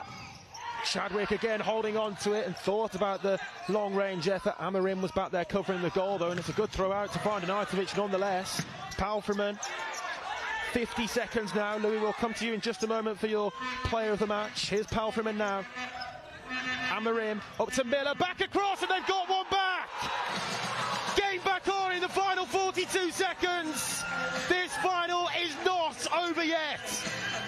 Well, we've had to wait until the 40th minute for Bloomsbury to breach the Manchester goal. They really worked it well, and then finally Richard Ward on the second post there.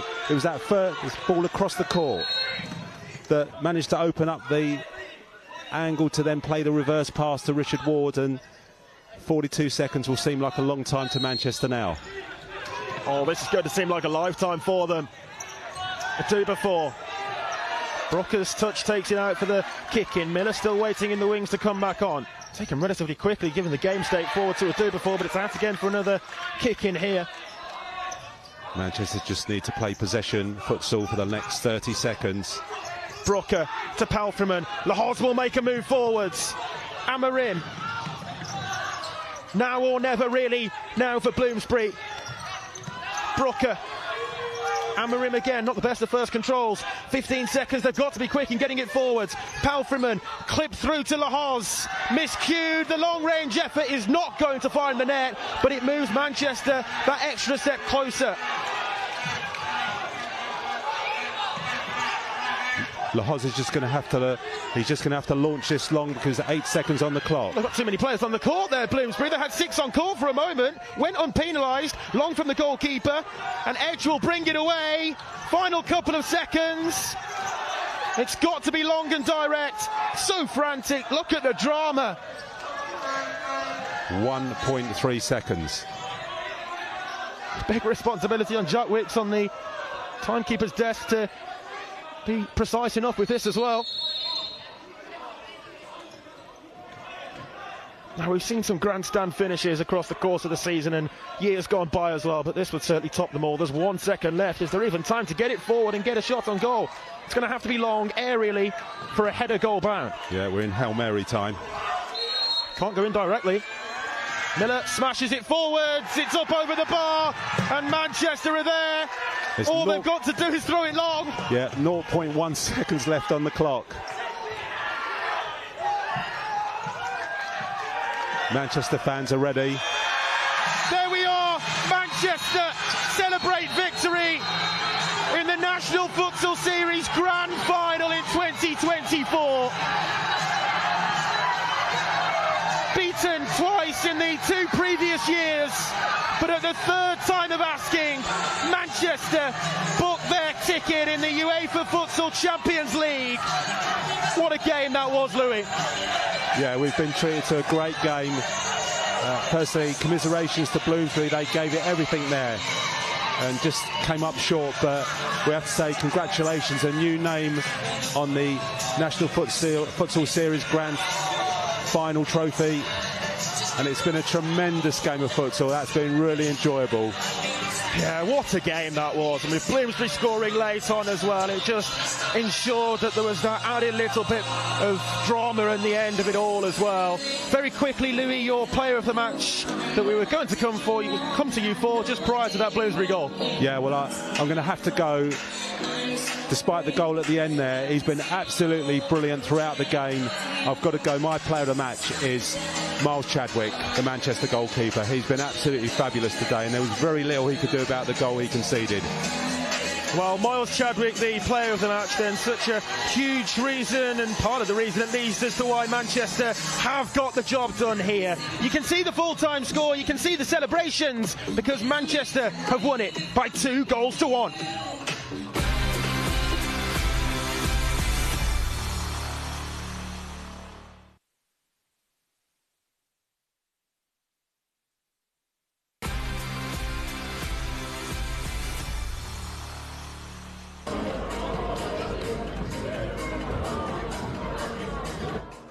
Welcome back then to the Repton Sports Centre, where we have just witnessed a piece of history in the futsal community as Manchester have, for the very first time, booked their place in the UEFA Futsal Champions League. 2-1 winners in the men's Tier 1 Grand Final here, with the own goal in the first half from Taluya Satonye, an unfortunate one to give Manchester the lead at the break.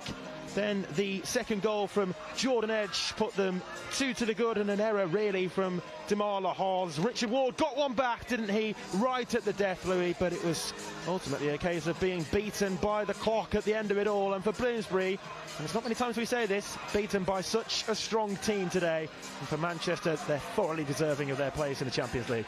Yeah, I think it's fair to say Bloomsbury really did give it a go in that second half. They left everything on the court. Everything was full-blooded, 100%. But I think probably what we can say today is, especially in those last 5 or 6 minutes, it was Manchester's out of possession that won them the title today. The blocks, getting in there. Miles Chadwick, our player of the match, he was absolutely brilliant today. He had to make some unbelievable saves. Yeah, he was outstanding, wasn't he? And come so close to a clean sheet as well in the grand final, but for that consolation goal, as it proved to be, the one which certainly may have kick-started a few nerves to set in for Manchester, but it wasn't enough in the end, and nothing he could do about that goal. He was excellent throughout, and for Manchester, they've all very much played their part, Louis, across the course of what's been such an excellent season for them. Cup champions, league phase champions, and now the big one. They've won the playoffs at the end of it all as well.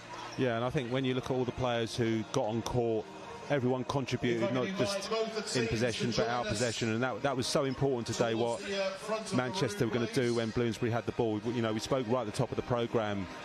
You know, they were fully loaded today.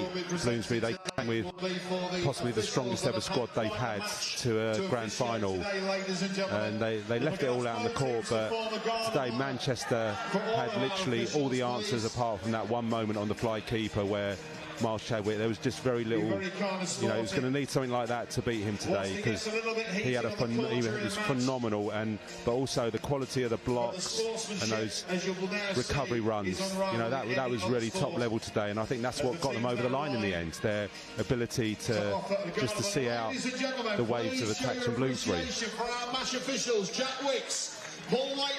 So time for our trophy presentations then, and very shortly now Manchester will get their hands on the trophy that's been long awaited over the past few seasons. The progression through their campaigns as a club has been a blueprint really of one to follow for others up and down the country as well, and they're going to get their crack in Europe too. The referees, the match officials there come to take their medals. Peter Nurse and Carl Jones, who officiated that final really well and helped as well by third official Paul Waitley and the timekeeper Jack Wicks.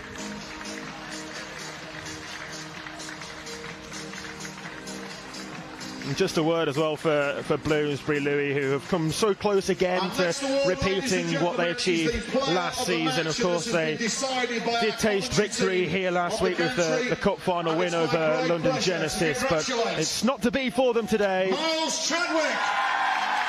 As Miles Chadwick, the player of the match, comes to take his individual award there. Yeah, I think we got that one right there, Isaac. Yeah, that's one of the better receptions we've had to our player of the match. Yeah, he was absolutely brilliant today. As Chris presents him with a bottle of Lambrini, I'm sure he'll be all right with that. Yeah, he was superb today. Yeah, as he has been throughout the course of the season, in actual fact as well. And, you know, with the England squads to soon be announced, he's certainly put a strong foot forward there, hasn't he, potentially for a place in the England squad as well.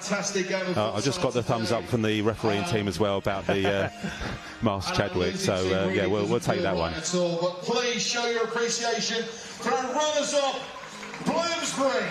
So as our venue announcer now invites our runners-up Bloomsbury to come through the Manchester Guard of Honour and take their runners-up medals.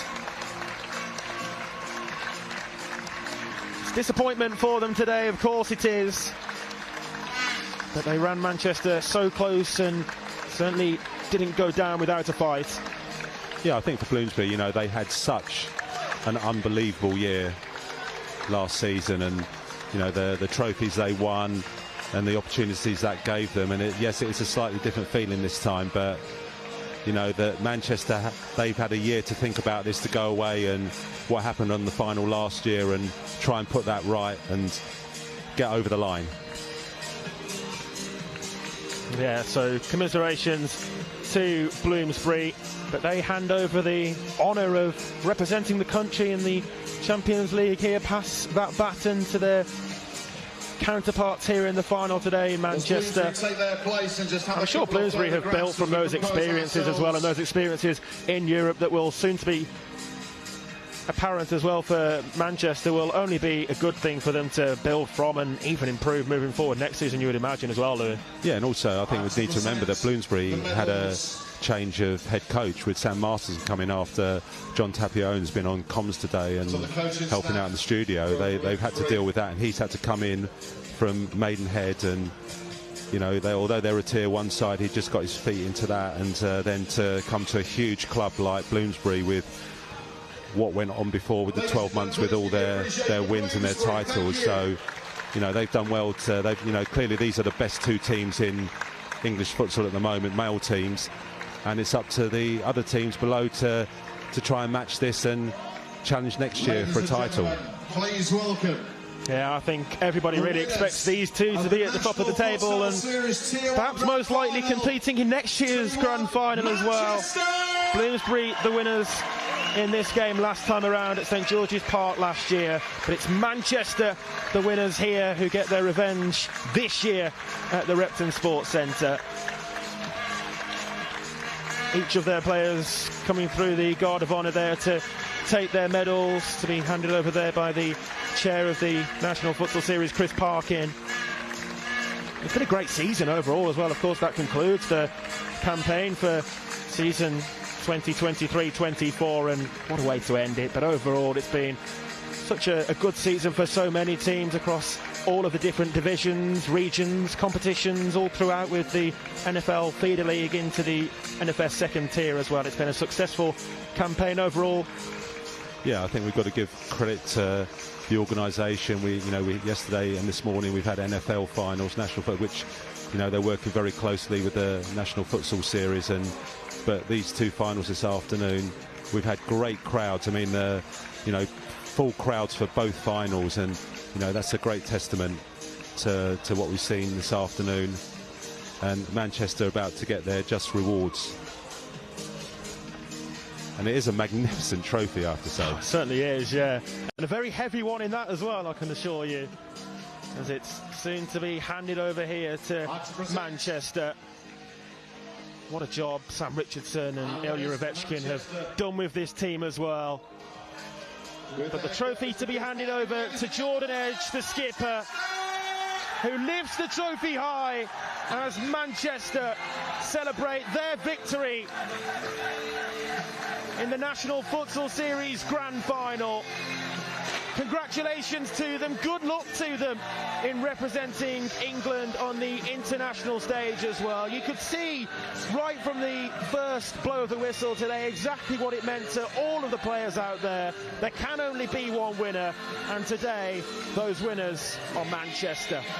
Yeah, I sent a message to Sam Richardson last weekend after the cup win saying well done, enjoy it, and he said we're not celebrating anything until this weekend is done, and if we can get this over the line, and then it really would have been a great season. Yeah, well, I think certainly they can start the celebrations now, can't they, Louis? And I'm sure they will be, winners of the league phase. As we said, they picked Bloomsbury to the league title as well. That must have given them confidence ahead of today's game too, and the previous win against them in the league game earlier in the season as well. But it's all come and culminated in this final here, which has really played out so well for them. They will be absolutely delighted, and to a man, all very, very worthy winners here today, as they will continue to celebrate. We are just about to get some post-match reaction with Stephen Jameson, who is just trying to grab a word or two, I think, with our player of the match. So we'll head down now onto the court to Stephen Jameson, who is with Miles Chadwick. Thank you so much, Isaac. Yeah, player of the match. What a performance, mate. I mean, before we get to, the trophy, what it means to the club and all the rest of it, what a second half performance in particular from yourself. It was a one-man show at times, but you had to put it in. Yeah, I mean, I didn't have to do anything in the first half. I think they defended everything, so I had to pull some out of the bag in the second half. But no, credit to all the lads. They've been unbelievable all season. It means everything to the club, this. Everybody's pushed so hard, and it just means everything. Two finals you've been to, two that you have been on the wrong end of. Yeah. Third time lucky. Does it, in a way, make it sweeter to have suffered before? 100%. I mean, I wasn't in the team for the first one, but the second one hurt last year, and everybody was the same. The group stuck together with the mission just to win, and that's what's done. Sam, Ilya, Jan, Simon, the whole staff are brilliant, and they just want us to succeed. What do you think the difference was today, apart from yourself, of course? It's just hunger. Everybody wanted it. It was momentum. We just took everything from the season in with this and just rode with it at times. I mean, credit to Bloomsbury. They're unbelievable. They're always all season, but finally our time. Well, it is, and it's such a special moment for the club as well, because it's one of the oldest futsal clubs in the country, but of late it has been starved of success. What does it mean to be a part of the squad that's finally brought a national title and, of course, a UEFA Champions League spot to Manchester? Everything. Like I said, all the boys deserve it. They've been, some of them, Edgy, Danny, they've been here since they were about 15. They deserve it so much. The club does. Sam, Ilya, Simon, they all started this thing. Kingy, it just means anything. I'm lost for words, honestly. I'm probably saying the same thing over and over again. You're doing just fine, mate. UEFA Champions League, though, that is it. The title is one thing, this is another, and it's going to be pretty special in the summer, isn't it? Yeah, everybody was that was the target, Champions League. Everybody wanted the same. You want to test yourself against the better opposition out there, and that's all that matters. Well, whilst we've got Uriel, you volunteered, mate. Come on! In you come. Congratulations, first of all, a super performance. But whilst he's still here, how good was this guy today? He was amazing. He saved everything. Everything. I never seen him play that well, honestly. Miles, we got him last year, you know, and he's just been amazing. From last final to this final, he's been on it the whole season. What a guy. What a guy, man. What a guy. And I've got to ask, Miles, are you a little bit annoyed that the clean sheet went with 10 seconds to go? 100%. 100. I'm so annoyed. I was thinking, I kept looking at the clock, just honestly, just dying for it to go 0, so it probably went a little bit longer, but I was like, clean sheet. But listen, we could have won 10-9. I wouldn't have cared as long as we won at the end of it. Well, look, we're going to let you go and enjoy the celebrations. Congratulations on a brilliant performance. Come on! And let's see if we can get some more Manchester reaction. Jordan, come on here, mate. The Manchester skipper. 3 finals you have been in, 3rd time lucky. Lucky is what we've been saying, yeah. How sweet does that feel? It feels incredible. Like, for some of us, like me and Danny, like even Sam and Illy, it's been around 9-10 years we've not won anything. We've been coming runners-up in all the leagues and the cups, and this season we've won the cup final, and that's put us in good stead for this grand final. But I was in tears at the end, and I never really get emotional, so it's been an incredible day. Like, I think the boys fully deserve it. I think they've been incredible all season. So, yeah. You've been here since you were, what, 14, 15? It's been a minute.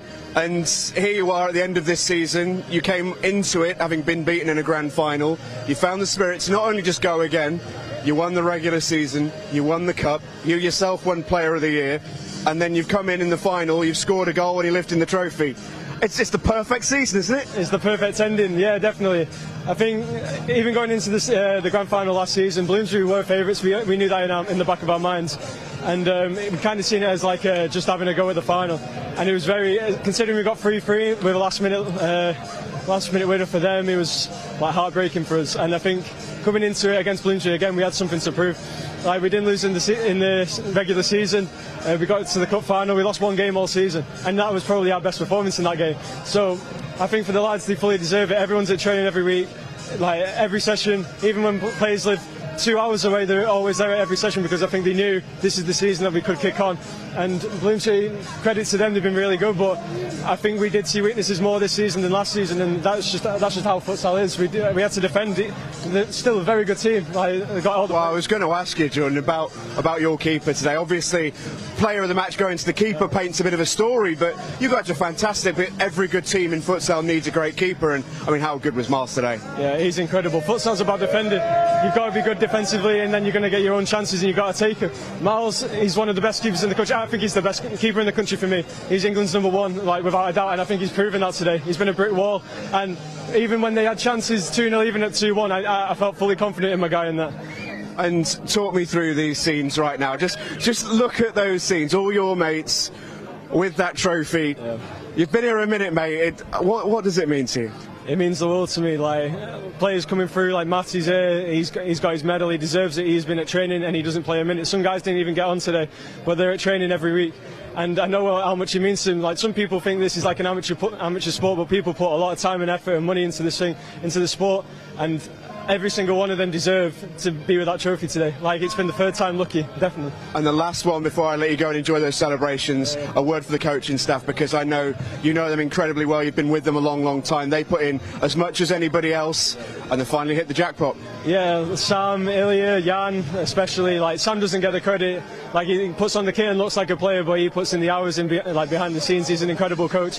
His futsal knowledge is incredible. He takes on advice from players as well. I talk to him a lot, and he's been amazing. Like, he deserves a lot of credit. Like, you don't see it a lot, but he is like Manchester for me. I've grown up with him since I was 15, and he's been amazing. Ilya as well, he's there always. Like, he's on the side and he's encouraging the players, and Jan as well. He's got the timekeeping and the goalkeeper coach. Hats off to them all. They all deserve it. They do. It's the end of the season. You are grand final winners. You are cup winners. You did the league season unbeaten. You're player of the year and trophy winning captain, and you're heading to the Champions League. That's it. Manchester in Europe. That's all I can say. We're ready for it. Congratulations, mate. Go enjoy the celebrations. Well done. What an incredible performance from Manchester. The emotions running high here on court in Repton. And when we come back, myself and Stuart Cook will break down just how they did it. Stay with us.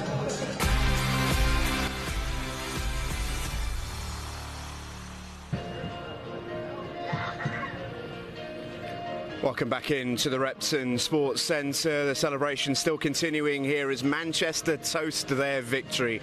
A super win over Bloomsbury. Stuart Cook joins me in the studio to discuss just how they got it done. We spoke at half-time, Cookie, about how Bloomsbury needed to change and make adjustments.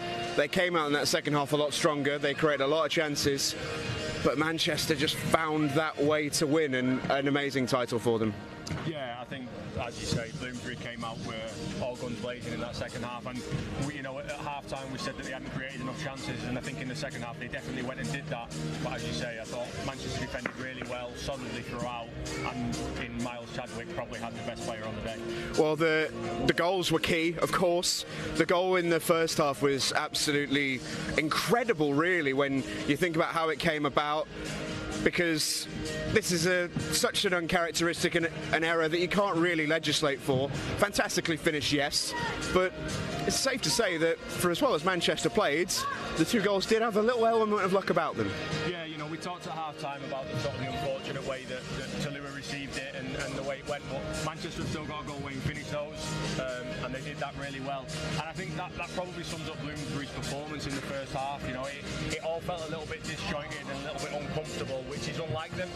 But we said pre-game that this is probably the first time they've had this full plethora of players together since the Champions League 12 months ago. So maybe that played a little bit of a part into it. And this was the second goal from Jordan Edge. What I will say is fitting for me that Jordan's got himself on the score sheet in the final after how much he's given to this club in the past 10 years almost, but a tough one for Dimar. Yeah, I think what he's tried to do there, Dimar, is he's tried to guess on the second post and try and cut the one out, and really what he needs to do primarily is just make sure he protects himself with that near post. But I agree completely. I think Jordan Edge has been Manchester's standout player this season and fully deserved his goals. I thought he was quality today. And Bloomsbury knocked and finally got their goal deep into the final minute. Took something special to beat Miles Chadwick today, and it was a lovely goal, but just a little bit too late for them. They were hunting that individual goal for a long time, it felt like. Yeah, they had some really good passages of play within the fly, but they just couldn't quite create that clear-cut opportunity until that last 40 seconds. And I think at that point Manchester were probably comfortable knowing that they could play long, play direct, and see that 40 seconds out. Just how good was Miles Chadwick today? Because a keeper gets player of the match, they're going to have to put in something pretty special, but that second half performance was amazing, really. Yeah, we praised Johnny Sim in the first half for some of his saves, and I think Miles Chadwick, he matched him in that second half. Again, not only sometimes with his shot stopping, but also with his transitions. He made 4 or 5 really good near post saves from a similar set piece from Bloomsbury. We've seen Bloomsbury score a lot of those goals throughout the league in that near post. Connor Miller, Richard Ward, Calvin Dixon, they've all got great strikes on them. This was a big moment. Felt like the only time they beat Miles Chadwick actually until the very end was when Richard Ward hit the post there, and actually that moment was key because that came just a fraction before Manchester went up the other end and actually increased that lead to 2. That felt like the game almost in a microcosm. Yeah, and as coaches, players and fans, we talk about the game turning on moments, and that felt like a moment, certainly that 30 seconds to come so close to equalising and then conceding in the fashion that they did. Sometimes subconsciously you can feel sorry for yourself for sort of that next minute to 2 minutes. Final word on what's been a great season, been thoroughly enjoyable to keep track of, and it's an incredible season for Manchester especially. They are unbeaten in the regular season. They've only lost 1 game all year, won the cup, win the league, player of the year in the books as well, and they're off to the Champions League. Doesn't get much better than that, really, does it? No, also coach of the year, Sam Richardson. Yeah, of course, as I said before the game, and I thought Bloomsbury might have enough in the locker to get the job done today, but I think Manchester have come out and done what needed to be done today. It wasn't pretty from them, but they've gone away with what everybody wants, which is that Champions League place for the first time in their history. Just a word on Bloomsbury before we go as well. You get the feeling they'll be back. They're too good a squad not to be, but just didn't quite do enough, do you think? I think they'll be really disappointed with their first half performance. I think, as I say, it didn't feel like a Bloomsbury performance we've seen in the past couple of seasons. I think they're in for a really interesting summer with the change of manager, whether players move on and new players come in. They've got a good beat a good Tier 2 team and young players coming through. So, like I say, I think Bloomsbury maybe this could be the end of this cycle for this squad of players, and I'm really interested to see how they progress into the new season. That's for Manchester. They can look forward to a Champions League summer. You've been at that stage, you know how exciting that is to be a part of, but for many of these players it's going to be a whole brand new experience. Just how exciting is that first trip into Europe? Yeah, and they've got a lot of young players as well, so not only is it their first trip into Europe, but it's probably their first experience at playing at that next level up, because they don't have that many international appearances between them. So it'll be really important again for players like Jordan Edge and certainly Sam, who's got a bit of international experience himself, to manage them through those key moments in games that we've seen turn today's scoreline. Well, we've got a pre-season to look forward to, and I don't doubt that Manchester are going to give that Champions League group a right run for its money. What a spectacular season in the NFS, and it comes to an end with Manchester finally getting their grand final. At the third time of asking, Jordan Edge has led his team to futsal glory in England and will lead them into Europe next season. Commiserations to Bloomsbury, congratulations to Manchester Futsal. Myself and Stuart, from everyone here in Repton, we'll see you next year.